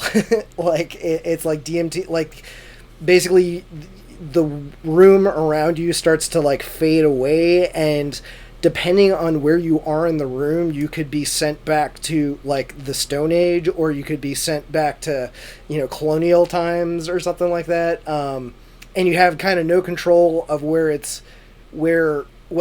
time you're going to. Like basically you only go for like 7 minutes at a time. But there's bad things that could happen, and it can get more complicated. And if you don't do a series of things, you might not be able to get back and everything like that. So it's one of those. So are you impacting the new world that you go back to? You're not just like observing it. You are impacting it. Like and like people can see you and everything like that. And okay. but the thesis of the movie kind of is, and it's good because like the movie is like vague and serious in tone a lot of times, but it's self-aware enough that like Anthony Mackie comes in and like does like funny bits every once in a while, and like the timing of it, like butting those up, they'll have like a serious scene and then like they'll have like a little like a good joke to break the tension. So there's like the first time Anthony Mackie time travels, he comes back and he starts recording himself, like basically experimenting with this, and he's like, oh yeah, you know, the future fucking sucks. And that's basically the thesis of the movie, is like, because if you think about it, yeah, going back to, you know, 200, 300 years ago, 1,000 years ago, sounds like a fucking nightmare. And that's the way, like, whenever they go back in time, like, everyone they encounter, it's never like they meet a friendly villager and they the encounters are too short for anything like that to happen, but everyone's like always like got like fucked up teeth and are covered in dirt, and like most of them seem kind of like aggressive because they know the stranger looks weird and different and everything like that. And so it sucks going back and forward. Yeah, and it's like one of those things where I almost think it's kind of like a commentary on like it's basically like why would people do this, but plenty of people do drugs that are like just as it's like you get to see amazing things, but like the opening scene is these two kids dying from like there's all these ways that you can die from it because you have no control. Like you can be transported back in time, and you could be like 1,000 feet in the air because there was the hill that the building you're on wasn't there 1,000 years ago, and then you could like fall to your death, and then your body shows up in the present and everything like that. So what is the appeal of taking the drug? They don't go into it too much, but once again, like I said, because that's what the appeal of drugs to me has always been, of like they're awesome, well, right? Like you feel awesome. Like this doesn't feel like it would be great. Well, you kind of get it because the imagery is trippy, and it's kind of the vibe I got from it. I don't know. Yeah, actually, I think they say it's supposed to be DMT. So it's basically like this DMT is so powerful, it literally transports you through time or something like that. And it's kind of cool too because like, you know, when they first encounter it, they're how Anthony Mackie finds out about it is he's a EMT, and like they keep on picking up kids that have been doing this drug, and it's really weird because they get addicted to it and strung out, and it definitely does seem analogous to something like a DMT or a ketamine or something like that. It's just like people that probably, whoa, that's a really cool trip, but wait a minute, this could be kind of dangerous and everything. And there's certain themes in it. Like I feel like I don't want to over explain the movie because like part of the fun of it is it just kind of discovering this stuff along with Anthony Mackie, but there is a very specific like he kind of has a mission that he has to complete, and there's like a ticking clock element to things. So it's kind of cool. Oh, and yeah, so these guys just got the Moorhead and the other writer-director guy.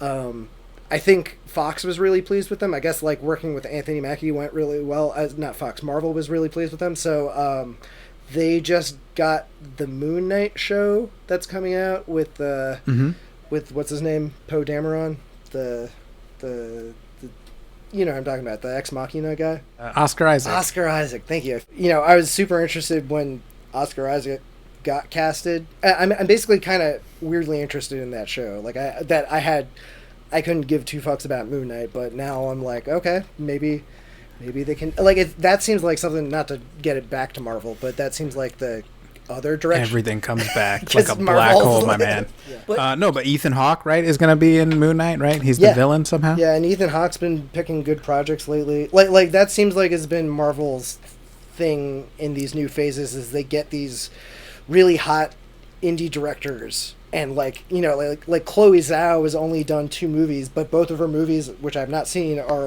have gotten nothing but rave reviews, and like she got so hot right now. Yeah, that Chloe Zhao. But she got what is it? The Eternals, just based on that. Like before her other movies were like released theatrically, I guess Marvel just knew about them early. Can you just make a movie? Just make a movie, my man. You know what I mean? Just like let's get after it. You want me to? We can finally break into that Marvel market. 2028. Yeah, we're going to be directing Galactus 7 or something, you know what I mean? Oh, yeah. Let's just get into it. Yeah.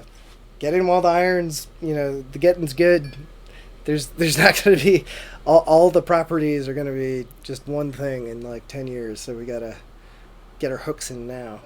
Well, so I've watched a few other things. Have you watched anything else cool, or? I tried to watch a little movie called Run, Hide, Kill. Did you hear about that movie? I think I saw an ad, like a image, like a web ad for it, but I didn't know what it's actually supposed to be. Well, so it is a movie about a young girl who has like a military single father or something or other. So he's kind of like brought her up to be kind of like a tomboy. She can shoot a rifle, and she's like, you know, she can skin a deer. You know what I mean? She's got her wits about her. You know what I mean? The apocalypse and The Walking Dead, she's gonna thrive. You know what I mean? So, last day of high school, boom, bunch of kids just start shooting the school up. They're trying to ruin everything. You know what I mean? So she is basically the new John McClane, and she's running around inside the school, and this is all in the trailer, but she kind of escapes, but then decides, you know what? Nah, I'm not just going to run away and escape. I'm going to go back and kill these people. So she goes back into the school, and she's running around trying to kill the killers. So there is running Now- and hiding and killing. That sounds like Well, it's, first she ran, then she hid, then she killed. wow. You see. It's like a whole trilogy in So- one movie. Right. And so when I watched the trailer for this, I was like, all right. And I thought nothing of it. Then I didn't understand that it's the most hated film in America. Oh, really? Because Ben Shapiro's company decided to buy it to be the distributor. Well, So then guess what happened? tweets? It's got 13% on Rotten Tomatoes. wow. And no one's seen it. Damn. It's got like 7 reviews. It's the worst movie ever, man. Oh, man. Is this So like... I'm in. Were there This is people... like was this Hillbilly like... Elegy all over again. But But this is probably not directed by Ron Howard. yeah, like was this like a super indie thing, or is there anyone like of note attached to it or anything like that? Well, or? like Thomas Jane is in it. You know what I mean? Right, And, the Punisher. It doesn't have. It's not. It doesn't have any real huge star power. I don't remember who's directing it. I can't remember. But I'm fascinated by movies that are just canceled because you hate Ben Shapiro. This movie sucks because of the guy who bought the rights to distribute it. That's literally what we've been told. And so the only way to watch it is to sign up to Ben Shapiro's website. Oh, are you And serious? so, or hit the 7 Seas. And so I've been sailing, but I haven't found it yet. So, but it has, it has a 4.8 rating, which out of 5, which is high. Mm-hmm. It's 4.5 stars, more than 4.5. 800 ratings on Google. IMDb, it's killer. And then Rotten Tomatoes, it's at like 13%. Wow.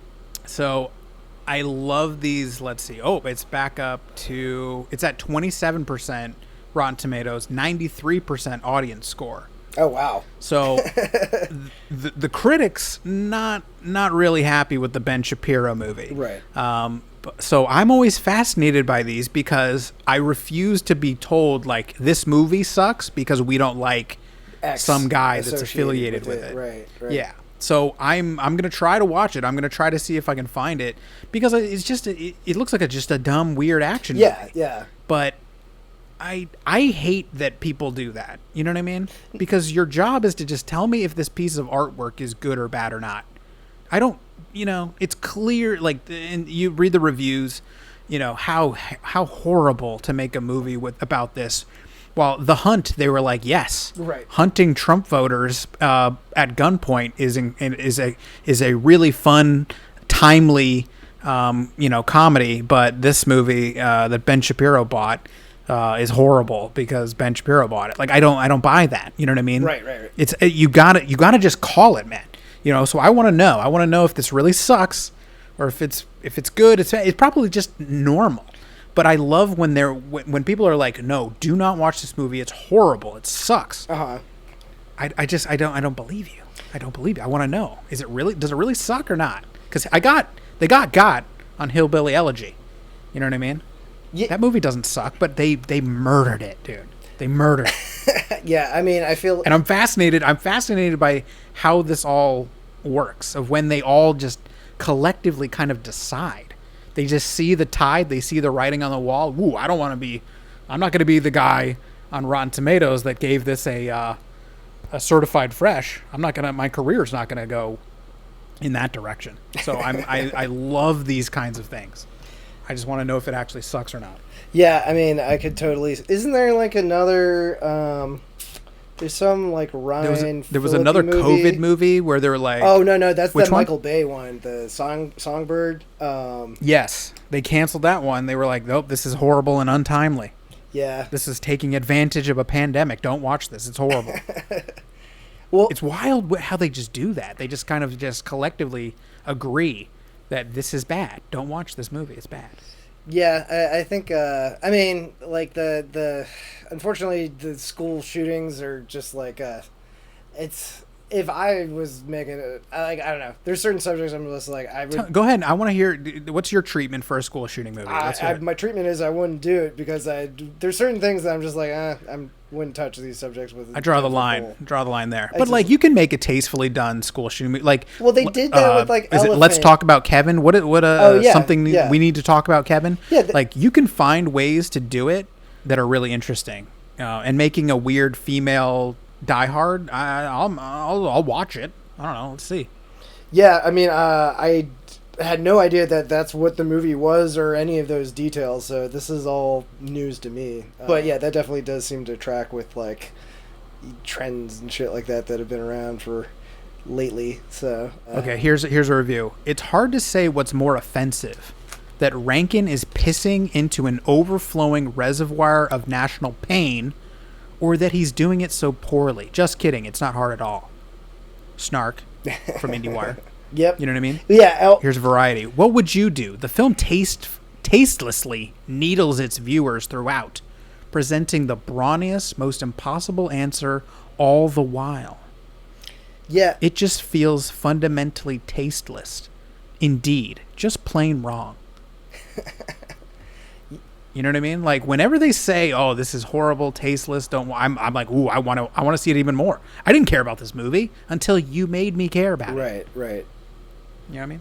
Yeah, I think I don't know. There's like certain things that are just like, it's almost like the Cats thing. Like it's like there's certain things that are just like, because when you're a critic, let's face it, the main things, critics do have purposes and stuff like that. They do like, and they do kind of sometimes spotlight things that wouldn't get as much attention otherwise, but a critic, it's like the Ratatouille thing. Like a critic loves a nice thing that they can fucking that's almost like an easy target, and there's certain things that are like it's too easy. Like of course there's going to be this blowback from a action movie with school shootings lately or something like that, like so I feel like it's almost like like just everyone's it's like, oh okay, this is gonna be fucking this is will make for a good snarky review because I need something to lick my chops into. It's just weird, like the weird Emperor's New Clothes of the whole film critic thing is very interesting. It's like the Oscar voting where they admit like, oh, we don't usually even watch all of them, we just kind of vote for like what we agree with or who made it, or well that seems a story about slavery, like, oh, let's go ahead and give that one. But I don't know, man. I kind of find myself like trying to find things that I just can't let critical reviews like even really steer my consciousness anymore. I'm really having a hard time like separating some of the stuff. Like did you watch I May Destroy You? Did you watch that? No, I have not gotten around to it. Did you hear it was good though? I did, yeah. I all you hear is how incredible it is. Right. And I'm 4 episodes in. I started it, like watching it in December, and I'm like, what is this? What are we doing? It's 98% Rotten Tomatoes. Everyone is like, this is my number one. Go back and look at last year's like top shows of the year. This is like almost universally everyone's like favorite show of 2020, and I'm like, man.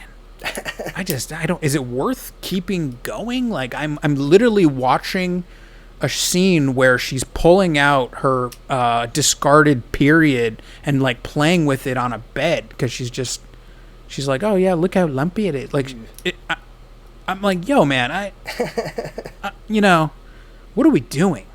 You know what I mean? Like there's just, I don't know. Well, is it worth continuing? I don't know. Well, here's my thing. Is like this kind of goes in with my like trying to go into things unsullied thing. Like it's almost like the Oscars and critics and stuff like that are all bullshit, and everyone's got different tastes and opinions and shit. You know what I mean? Like I'm trying to go. I agree into with that, but then when everything is universally this is incredible and universally this is horrible. Right. So how do individuals, the hive-mindedness of these things? Well, that's the internet in a nutshell for you. I don't know what to tell you. I can only tell you I cannot tell what you do with the greater issue. All I can tell is how to try to react to it, because that's the only thing I can control. But no, I feel you. It's like, and yeah, there's plenty of things that, get amazing rave reviews everywhere and they just don't work and everything like that. But like, yeah, I feel like I've been just kind of trying to come to terms with that, and I've been trying to also just reading reading up on all the news of certain things too, or just the hype machine, that kind of gets like I've been trying to divorce myself from it a little bit more, just so you can kind of look at things more objectively. It's very hard, but I think that like it's worth the effort sometimes, you know, just to like, because yeah, it is like yeah, everything is just this big mishmash of information now, and yeah, I think that's like basically the thing we're grappling with as a society now, is like, you know, everyone's opinions in everyone's faces now, and it's hard to watch any piece of media without having it be about a specific issue and everything like that. And yeah, I don't know what to say, really. I kind of don't know where I'm going with that. Just basically, like, I'm trying to be better with certain things are for me, certain things are not, and you know, sometimes like it's like that's just not my cup of tea, you know. Even if it's other think people's. I'm trying to think of a new business venture where we watch things at home and we pledge that we've not been on our phone during it. We've actually sat there and watched it. We maybe even put headphones on. Like could we offer that as a service, a pledge that we've actually just sat and watched something? Like who would pay for that service? Like Netflix would pay it for, like, who wants? Why does it matter? I mean, you know, Patreons or something. I mean, we got to offer these reviews that are just pure. You know what I mean? Right. You know, like my Wonder Woman 84 video. I'm folding laundry, making lunch. You know what I mean? I'm not paying attention to that trash. So that I think that might be the dynamic. Now we're like, you know what I mean? People buy cheese with the names of the cows on the side of the packaging because they care where that cheese came from. They want to know that Bessie and Marigold produced this cheese. Now, would you like a movie review where I could guarantee that I wasn't looking at thoughts on Instagram the entire time? I think maybe you would, because that would be a very high-quality review where someone was guaranteed to be paying attention and not cooking a lunch. Well, I think my $1 million idea. Well, the internet being what it is, you'd have to do it like Shia LaBeouf style and just live stream yourself watching the movie as visual proof, you know, and kind of like, I don't know, yeah, go on a media. Well, you already have all the technology for that available, as we've seen in the Rocky videos. How come I'm always the test monkey for these? I think it's your turn, sir, to do one of these. Yeah, but we know that people love watching you watch movies. It's already been market tested. They really love it. They sound like they can't get enough of it. They couldn't get enough. I think they couldn't get enough. All right. Anyway, talk to me about Shadow in the Cloud. I had heard of this movie. I see that it stars Chloe Grace Moretz. I have no idea what it's about. Yeah. So remember. Oh shit! What's his name? This was one of the movies written by who's the son of the guy that did American Werewolf in London? Landis's son. Max Landis. Max Landis. Yeah. So this was one of the movies. Yeah. I think it was like a leftover. I thought he got canceled. Didn't they cancel Max Landis? Yeah, but so. Oh, he's back. Well, no, he's not back. But like, I think he had such a run for those like 5 years. He had like so many things in development. So he still has these like leftover projects that I think you know the deal had been struck and everything, because they made a big deal about when this movie was coming out. This is pre-cancel. Yeah, pre-canceled, but they made a big deal about like how they I think they rewrote it a little bit, or they changed something. And was it problematic? No, I don't know what it was before. Maybe it was the same script. It definitely sounds like a Max Landis pitch. Like, I'll hand it to him. Like, you know, I could see him being a guy that's like good in a room for like, here's a broad idea that's like, you know, kind of creative and everything like that. But so anyways, this movie's I guess interesting. I don't want to say it's like good, but it's not. It's something. I don't know how to describe it. It's kind of like it's. Well, should people watch this or no? No, I would say like whenever it comes on.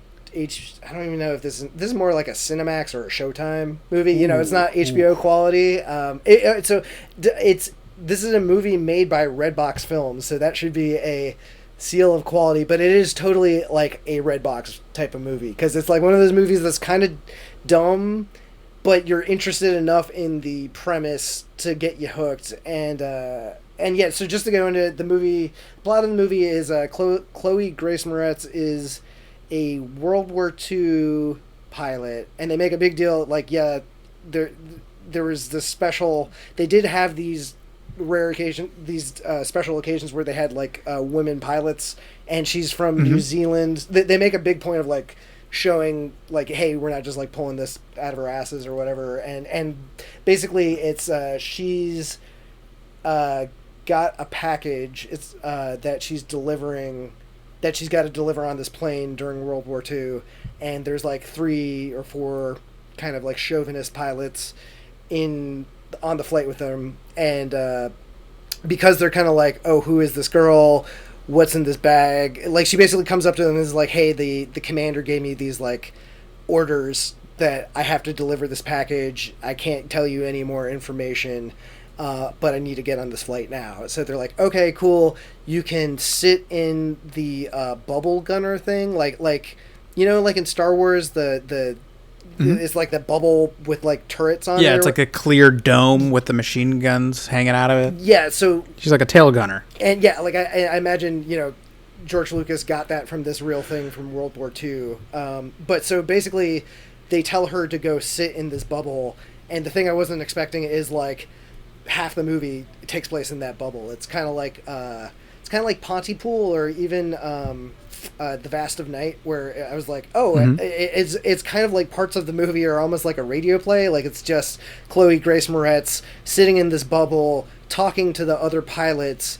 and you kind of like learn everyone's backstory. And meanwhile, because she's sitting in the bubble and like seeing things going on, like she like basically is like the source of tension, where they're like, you know, who is this girl, whatever, and then might encounter or see something in the clouds, but yeah, so basically there's it's not really much of a spoiler, it's like in the trailer, but she sees a gremlin in the clouds, and it's a little bit like that Twilight Zone episode where it's like, hey guys, I'm trying to tell you there's something wrong, and they're like, this dame, you know, what's the matter with her, and everything like that. And it was, that part is actually pretty interesting. Like, I was actually pretty on board with the movie, because Chloe Grace Moretz is great. The rest of the cast is pretty good. I do like those movies, if they're done well, where you're just kind of locked in with a character, and you're just like, it's kind of claustrophobic, and I like how it's just these extended conversations where you get to know these people and everything like that. But there's like definitely a tipping point where the movie, like, the movie suddenly turns into a different movie, like halfway through. Like, it goes from this like really claustrophobic, talky movie to like just whoa, full on action and everything like that. And that part is kind of fun, and I do appreciate that they kind of split the movie in half. So it definitely was like, okay, cool, this is the popcorn flick I wanted for the back end. But there's a specific MacGuffin. I did not like where they went with certain MacGuffin things, and unfortunately most of the plot relies around it, and nothing, it just felt like it was like, oh, okay, this is where this is going. I've seen this in a bunch of movies. It felt both cliche and kind of stretched incredulity a little bit. But it's an interesting enough movie to like, whenever it comes on TV, like, I would not pay any money for it. Or, you know, if you want to pay $1 or $2 at Redbox, go feel free or whatever. I would say it's not worth a big investment, but there are some kind of moderately entertainment parts, like, and especially towards the back end, like, you know, you can really see that this is a low budget movie, because the green screen effects are bad, and there's one part, there's like a stunt, there's a thing that happens to Chloe Grace Moretz that like was just like, I like little, I'm usually like, okay, this is an action movie, like, this could never happen, I'm fine with that, I just like to see, but there's a thing that happens to her in it that's like, I like literally screamed like, fuck you, at the screen, because it was just like, the chances of things working out like that are so one in a million. But it was also kind of fun because it was so ridiculous. So I kind of had, I would say, mostly negative on the movie. Like, it's not a good movie, but I was kind of interested in it. So well, how big is the gremlin? it's about the size of her, I suppose. Maybe a little small. Like, she's kind of petite, so it's a little smaller. So it's like a like a little person size, maybe. I guess so. Like a child. And it's not like demonic. It's more bat-ish. Is it related to the package she's carrying? I can't. Well, just don't get into it. Then. I can't go into it. But I will say the package.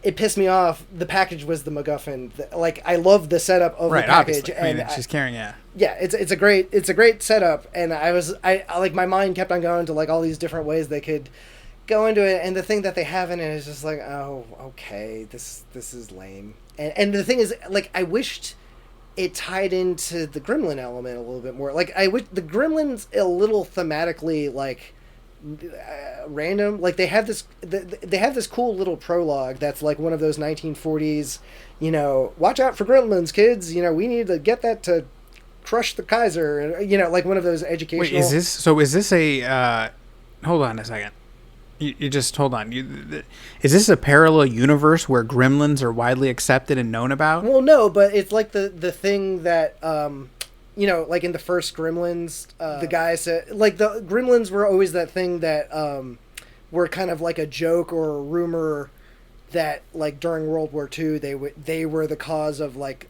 pilots' jets going down, when really it was probably, like, just shoddy engineering and shit like that, or, human error. But, like, so this opening cartoon is kind of like a reference to that, and it shows, like, a mechanic, like a dude that's like working on a plane and like drinking a bottle or something like that, and it's like somebody slaps the bottle out of his hand, is like, don't let gremlins go screwing up your work, or something like it lays the ground. Like, I know gremlins were kind of based on this idea, like, I wanted to make sure that Max Landis hadn't, like, convinced another group of millionaires to make a movie where, like, elves and shit are just part of this reality or something. Christ. You know what I mean?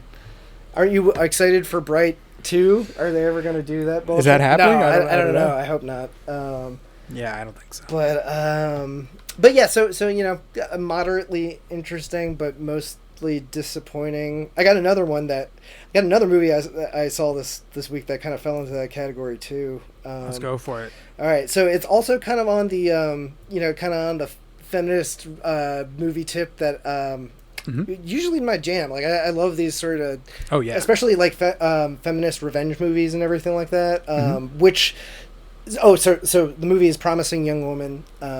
It's very promising, a little disappointing. It looks great. The cast is a very talented cast. Some of the writing's really good, and there's a good chemistry between the lead couple. But I would say in general, it's a movie that I was definitely, like, disappointed by a little, more than a little bit. Like, I came. This one was getting a lot of hype, man. I know, that was the thing, is like, I got hyped up. It looks great, and God, I should have looked up who the lead. We got Carey Mulligan here. Yeah. We got Bo Burnham. Yeah.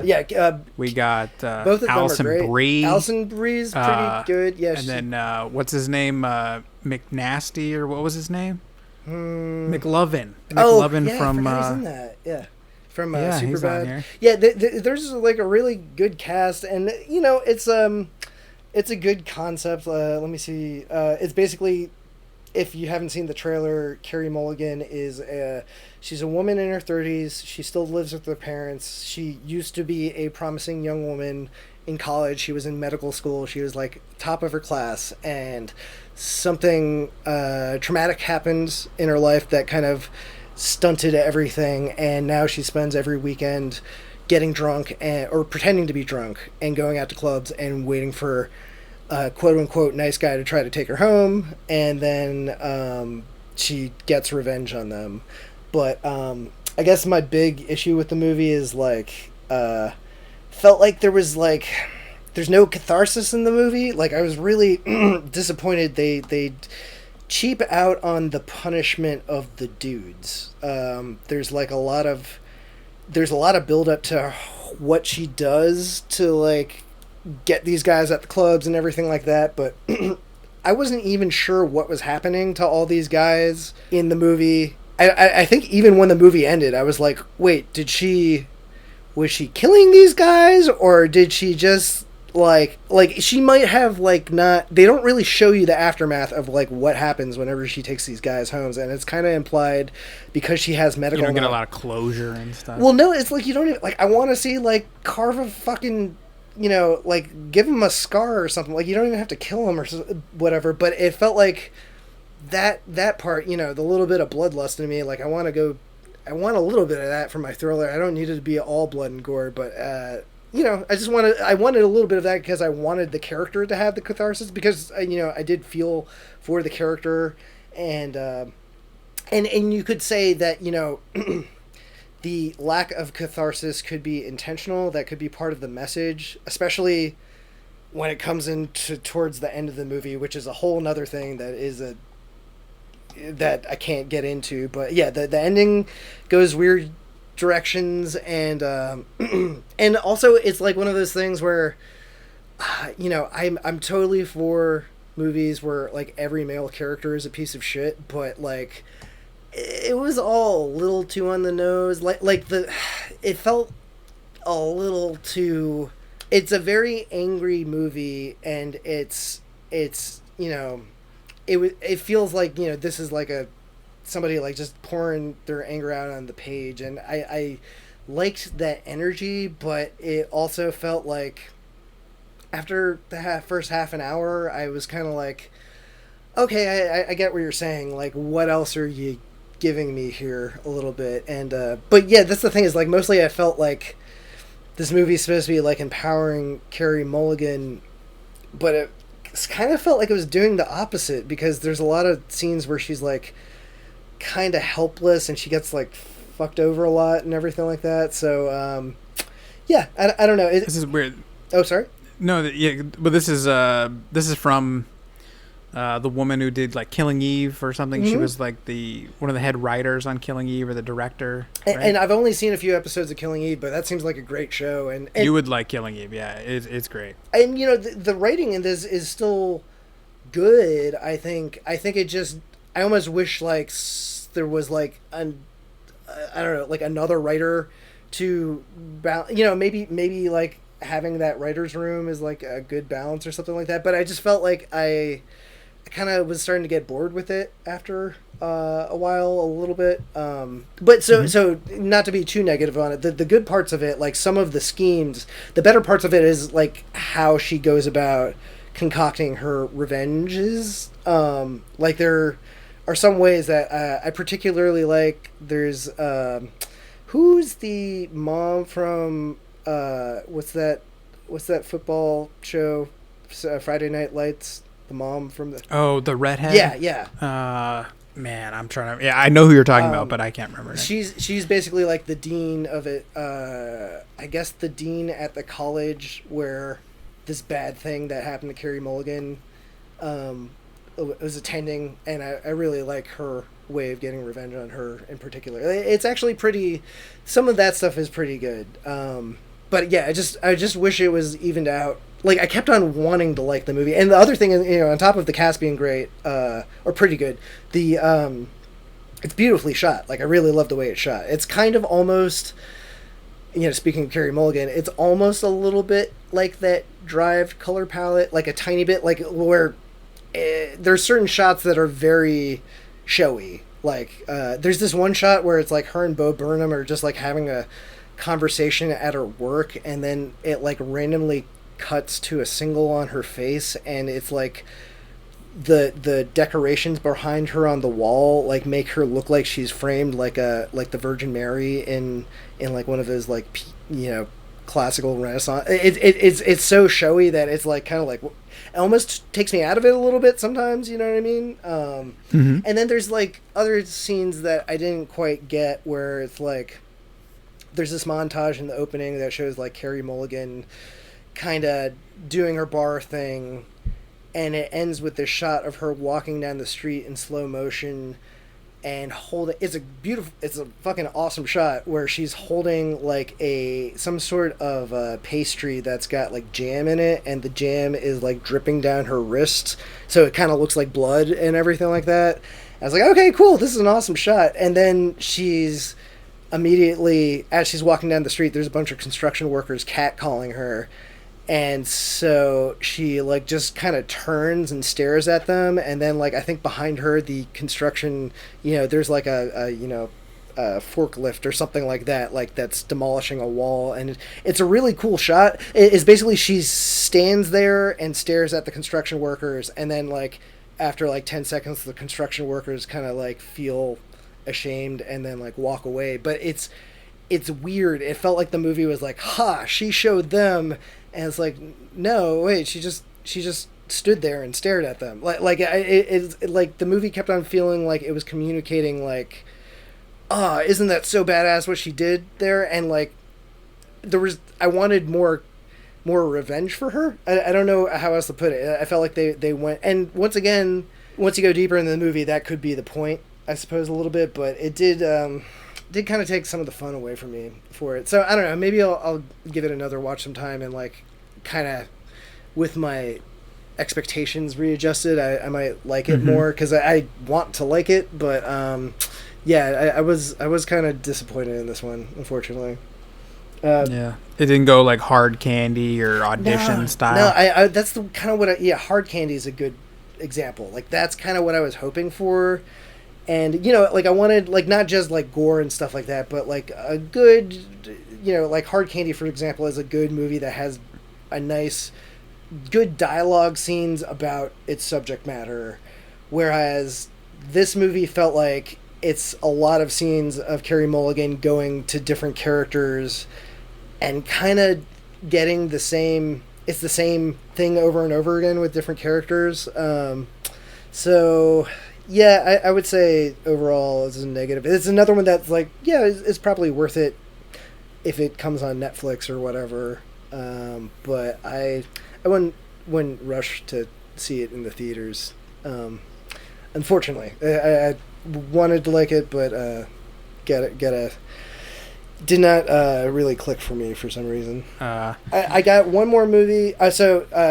Basically, I've been like trying to catch up on just being able to watch shit, because it's been the first time in a while I've been able to just kind of like binge stuff. But and now I finally have HBO Max on my Roku, thank God. So they finally figured out the Roku situation. Yeah. You're watching Batman Beyond with me, right? I have not yet. I mean, I'm have you not? Are you not a Batman Beyond man? I love Batman Beyond. I just haven't, I've watched some of the original, but I just once again so many things to watch. Doesn't sound like a Batman Beyond fan to me. I like it. I'm on season 2. I'm halfway through season 2 already. Didn't they only have like 3 seasons or something? Well, I'm working my way.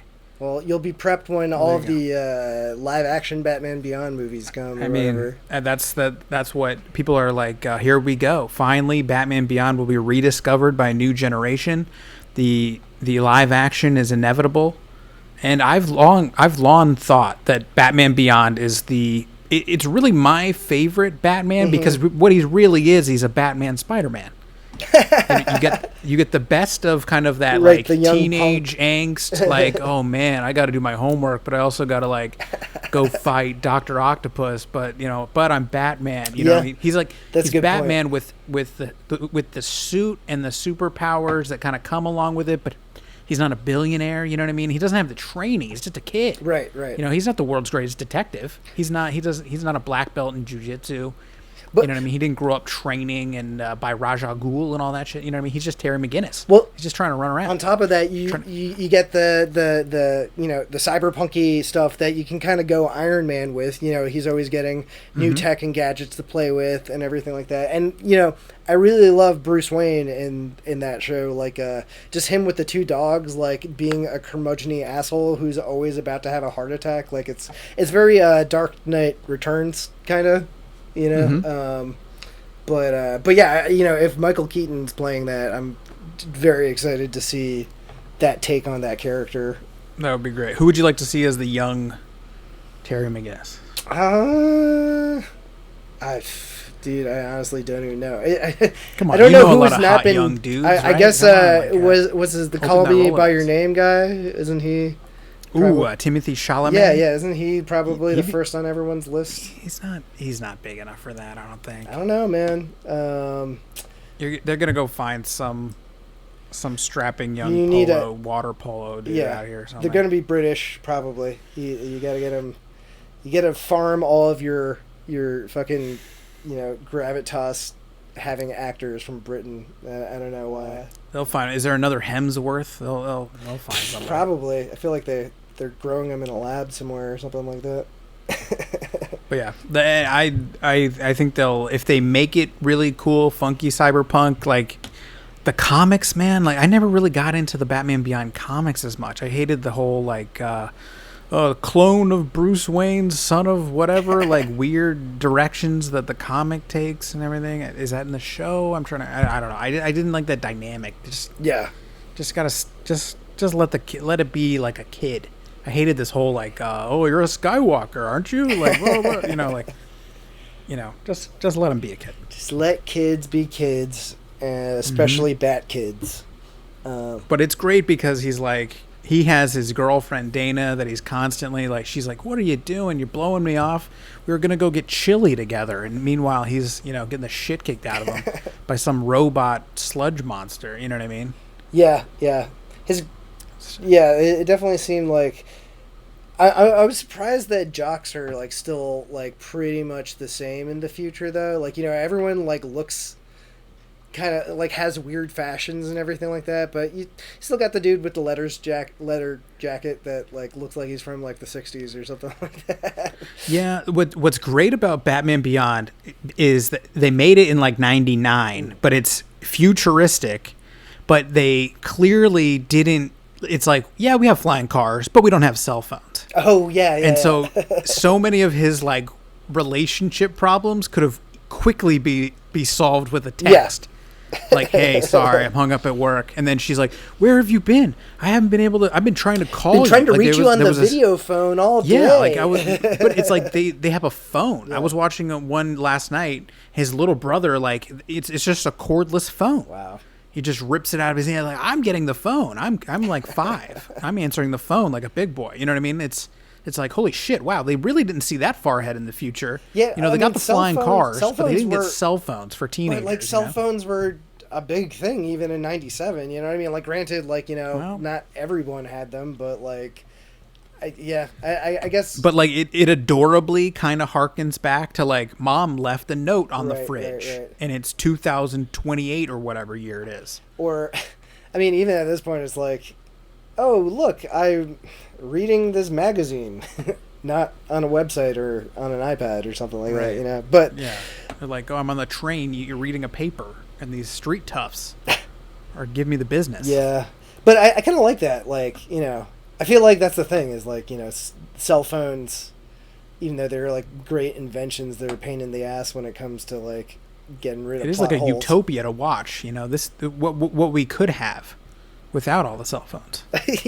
Yeah. Well, that's kind of like fucking Blade Runner. Like, that's all those like cyberpunk, pre-millennium cyberpunk things are great views into that, like, what if technology kind of took a different direction and like more scientific power was put into like energy resources, say, instead of like communications or something.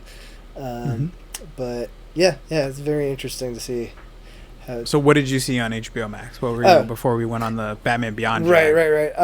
So HBO Max. So the only other HBO Max thing I saw, I finally saw Never, Rarely, Sometimes, Always. I kept on hearing about this movie. It was like getting good reviews last year. It's basically like a indie movie abortion drama kind of thing. But I was surprised. I actually liked it a lot. It's like good, not very showy, kind of like subtle, pretty realistic performances. It's basically like two girls who are from like a small town in Pennsylvania, and they're in high school, They're cousins. They're best friends and everything like that. And it's like clear from the opening of the movie, like one of them is pregnant, and basically the movie is their journey to go take a bus to New York so they can get her this secret abortion over the course of a weekend without her parents finding out and everything. And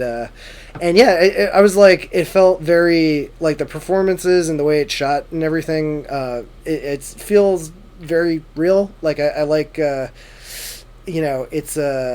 it's got kind of, what do I compare it to? It's like a very Sundancey kind of type of movie and everything like that. But I ended up liking it a lot. And unfortunately, it's another movie where it's you're just like scared for these girls because it's like they're on this trip in New York, and it's like every guy they encounter is like somebody scheming on them and everything like that, so you're kind of fearing for them or whatever. But but yeah, it was cool. And it's like, it's not like it's got twists or any. I'm trying to think. It's almost a little bit like a Softy Brother kind of vibe, like where it's like, oh, gritty, very naturalistic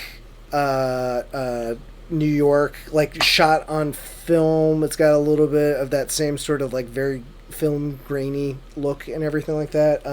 But it was kind of interesting too, because it's just like kind of basically takes you through the process of like, if you were trying to get an abortion, like this is what you have to go through, and these are the laws, and oh, you went to this place and they told you were only 10 weeks along, but they got it wrong, and you're actually this far along, and that means you can't do this. And so it kind of the way it kind of just takes a pretty like non-judgmental or pretty specific like look at going through this realistic kind of situation was interesting. Yeah, so I wouldn't put it on my top 10 last year per se, but it was definitely one of the more notable, I stuck in my mind, and the performances I thought were very good. So it's worth a watch if you got HBO Max. Definitely not like uplifting, and it's a very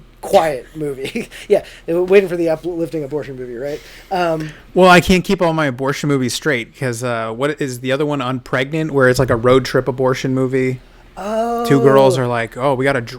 There's what is going on? Yeah, I think I passed by that. This is another. We're lousy with abortion road trip movies. Yes, right now. Man. Damn, road trip too. So so aside from that, finally started watching Queen's Gambit, and hot take, it's amazing. I'm like halfway through it. I totally love it, but I don't know. I just wanted to name drop that because that's a pretty good show, even though I'm like 4 months late to it now or whatever. No, I don't think anyone's heard of it, and I think that Anna Taylor, it is helpful for you to do well. Yeah. But and then the other thing I was watching on Netflix, which I kind of like, is this show called Sweet Home, which is this it's like this Korean horror show, and it's basically about there's like a pandemic that breaks out in South Korea, and it's all basically all of these tenants are stuck barricaded inside their apartment complex. But the weird thing about the virus is it's less of a virus and more of a curse, and it's got like, instead of people turning into zombies per se, they turn into these like fucking gnarly looking deformed monsters that are just wacky bananas, over the top crazy, like it's kind of that like maximalist, it's kind of like a little bit Silent Hilly, or is most of the designs feel like something that you would see on the cover of like Fangoria or something like that. Like there's some it's like Evil Dead, kind of like when they're possessed by demons, a little creature bit, yeah. Kind of thing. Evil Dead's all right. There's like they're inventive with the designs because all the monsters are like very different and all kind of have specific gimmicks. It's almost like if this was like, they're like bosses in a video game. All of them have like specific strategies to avoid them and everything like that. And all the monsters, like people turn into monsters, and usually I think the monsterism is supposed to reflect something about their character and everything like that. So there's this like one guy that like you start turning into a monster and you kind of look like a zombie kind of thing. You're kind of human for a little bit, and when you start going crazy, like you start gushing blood from your nose and your eyes go all black, and you start like saying crazy things and start getting aggressive and shit. So there's like one guy that happens to, and somebody cuts his head off, and because of that, when he fully forms into a monster, all that's left of his head is like his mouth and like one ear. So the one ear grows into this giant ear, and he becomes a monster that's blind, but it can hear. It's basically like a Quiet Place monster, and like so his fingers shoot out like tendrils of like knives and shit like that. Like the things that all the monsters do are so ridiculous. It's kind of fun. It's just like. It doesn't make a whole ton of sense or whatever, but just in terms of like, oh, this is a good, like, I kind of don't have to take it too seriously kind of show. And I'm surprised how like, I just burned through half the season in like one day and everything like that. So yeah, if you're into weird, gory horror stuff, it's pretty good. And yeah, I still think, man, like Korean cinema's definitely got a very unique style that I think is like pretty cool. They do some interesting stuff that you don't see other places, I think, including here. Yeah, no, I feel like there's always, almost on a weekly basis, there's some sort of new crazy either Japanese or Korean kind of weird horror, sci-fi. There's another thing coming out. I think there's a movie, I think it's called like Space Sweepers or something like that. Did you see the trailer for that? I haven't heard of that. It's like a Japanese space space junk recovery scavenging crew that it's pretty similar to that weird like anime that I was talking about like a year ago about or whatever. It's kind of that horror one or whatever, but they basically discover this bunch of space junk, and they find some like crates on it or something, and they find that there's this insane weird like highly technological weapon that's in the crates, but it's in the form of like a 5-year-old girl. Oh. But she's like the ultimate weapon or something like that. So they arrange to try to like sell her, and then that deal goes bad. So they're like fighting this weird force and stuff, and I don't know. It looks interesting. Yeah, that sounds. So I think it's an actual movie, but yeah, it's. I think it's coming out maybe like end of the month or January or February, something like that. So. Hell yeah, man! Bring it on. I'm totally. Keep an eye out for it. Just give me. Want them to win all the Oscars now. Coming up, is there anything like what's next for HBO Max? The Little Pieces? What's the Jared Leto, Denzel Washington movie? The Little Things. The Little Things. Yeah, So that's coming out next week. Does that look any good? I keep on skipping past that trailer when it comes on. The pre-roll. It looks good in that it's set in the 90s. So it's a script that's like 30 years old. So the script was written in current day. So the guy who wrote it, I'm trying to remember the man's name, Hathaway maybe? Like John Hathaway? Okay. I don't know. But he wrote it for Steven Spielberg. Oh, wow. And Steven Spielberg was like, it's too dark for me, dude. I'm going to pass. And then Clint Eastwood was kind of in talks to do it.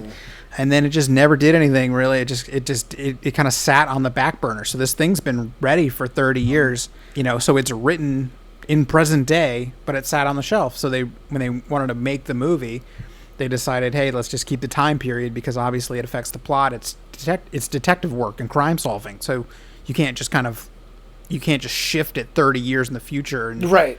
think that all that plot's going to work with how they were solving serial killer crimes back then. So I think that's kind of cool because I like Mindhunter. I like how they didn't have all the technological DNA tracing bullshit that they have now that they can kind of use to solve things, facial recognition databases and whatnot. So, and Jared Leto seems incredibly creepy. Seems good. Yeah. What's his deal? Like, are they just both cops? Like, I don't even really know what the plot of the movies. Are they chasing a killer or something like that? Yeah. So, Rami Malek and Denzel Washington are somehow connected. I think Denzel Washington is actually like lower on the totem pole somehow than Rami Malek. I don't know. Is that like Rami? Like he's the brainy FBI guy. paired with but I think they're just local. I think they're detectives. I don't think they're in the FBI. I don't think so. I don't know.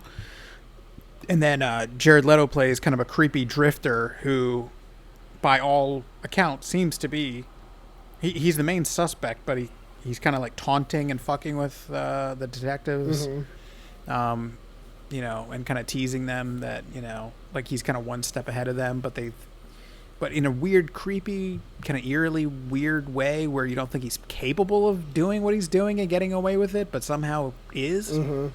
So it looks interesting. So, you know, keeping an eye out for that. Word. It's coming out in a week or two. Tom and Jerry. Oh, yeah. I'm excited. Yeah, Tom and Jerry. But everything you know and love and care about is basically just coming out in the future. Like everything, every week, you just learn about more and more, just getting pushed and pushed. So yeah, it's either getting pushed or it's gonna show up on streaming. That's still where we're at, unfortunately. So yeah. So I think Christopher Nolan says he's done. Yeah, I was waiting for that. That's where do you think he's gonna go? You know, there's got to be like a huge bidding war for his. Like, do you think he'd go back to? Want to take a bet? Like, who you think wins him over? I could totally see it being Paramount or something. Because I think he worked with Paramount maybe. once. Yeah, I don't know. It's just, you know, it's a weird. It's like, who's in the business of handing Christopher Nolan like $300 billion to make a...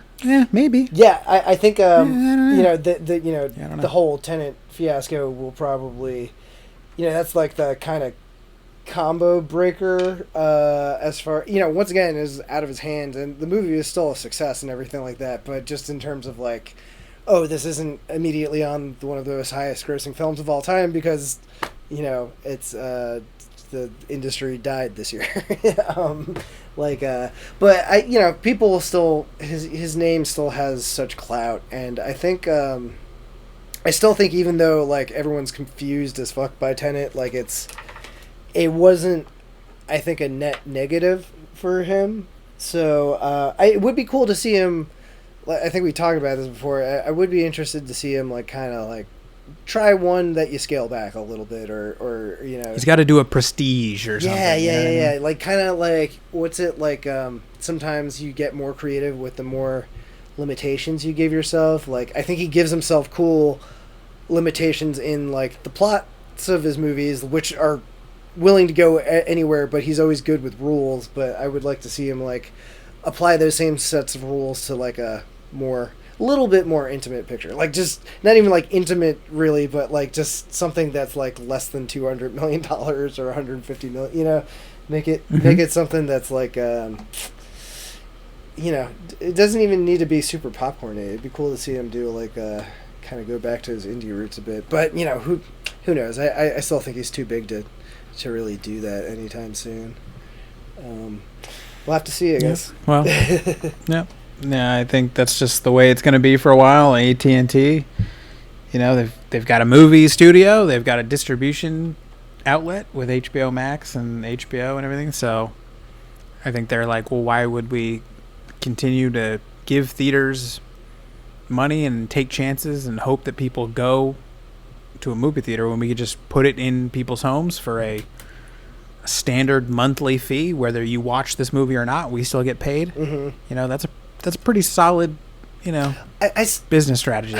I'm still curious how the math works out on these like streaming service ventures, because like they just got to get people to subscribe, and then they're good. Same thing with Netflix. Netflix set the, you know, people pay for Netflix no matter if you watch outside the grid or not. Well, you know? Well, I like, you know, Netflix is one thing, but if WB spent billions of dollars on this whole line of like I still think when you have like a Wonder Woman that makes like $1 billion across the world, that's one movie that's still making all that money. Like if you have 20 movies that probably themselves equate to over $1 billion in cost, like even if you have everyone on the planet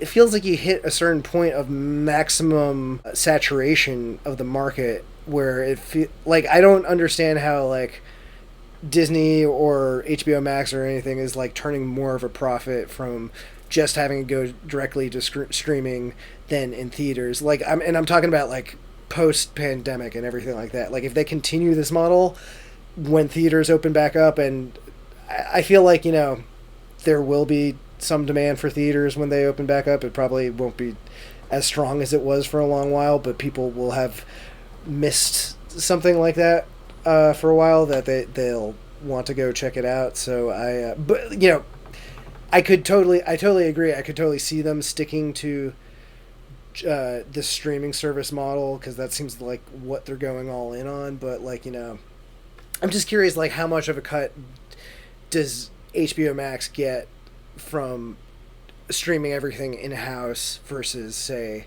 like going through the third party of like movie distributors, and how much of that pie gets sliced up and shared to other people versus like how much of the money they're keeping to themselves now. I don't know. It's almost like it's just basically like Hollywood accounting that I'm curious about. That's probably kind of boring to go into, but I do wonder how all that shit really works out. I mean, I think they just found a way to basically have complete control. Yeah. As long as they can keep getting a ton of viewers. I think a lot of people think they'll rebrand it Warner Brothers Plus or something. I think HBO Plus was too weirdly confusing. People that already have HBO didn't know what it was, and vice versa. So I think they'll change the, you know, because I mean, it's still like, I mean, I'll call HBO the God. You know what I mean? It's still pound for pound. Didn't Paramount just do that? Like they have the Paramount channel now, and that used to be something else, right?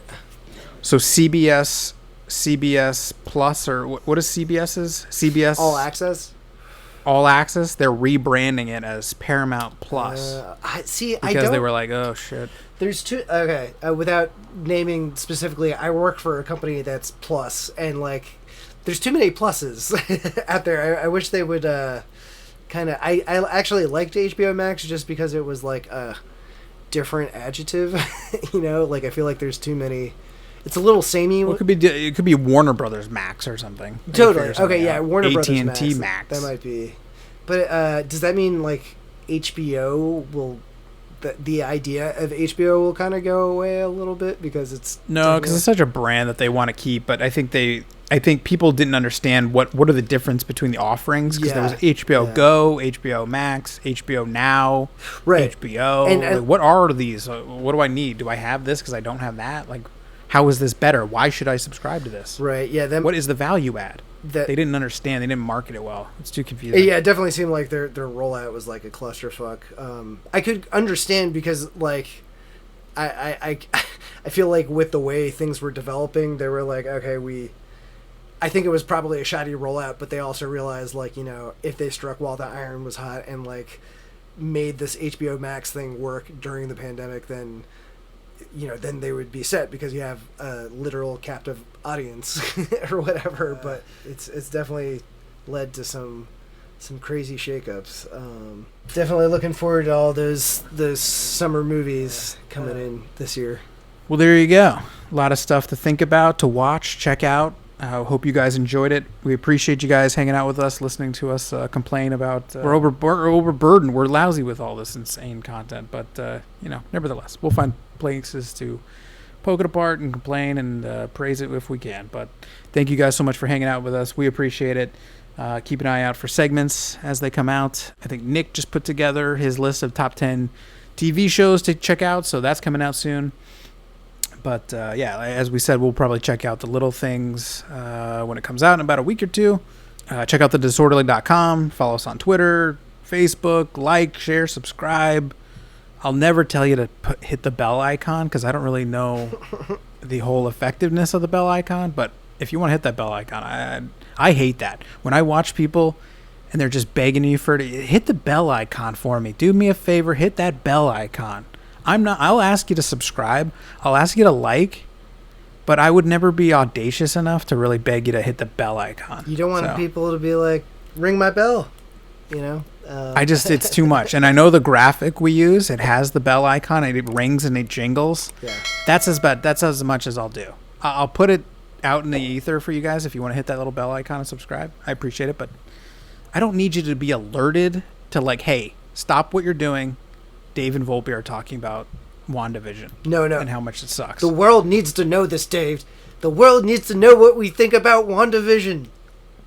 So if you guys want to hear the 400th people talk about WandaVision, hit that bell icon and get it right as humanly possible, as fast as humanly possible. But anyway, thank you guys so much. We appreciate it. We'll be back soon. Thank you so much. Bye. Peace.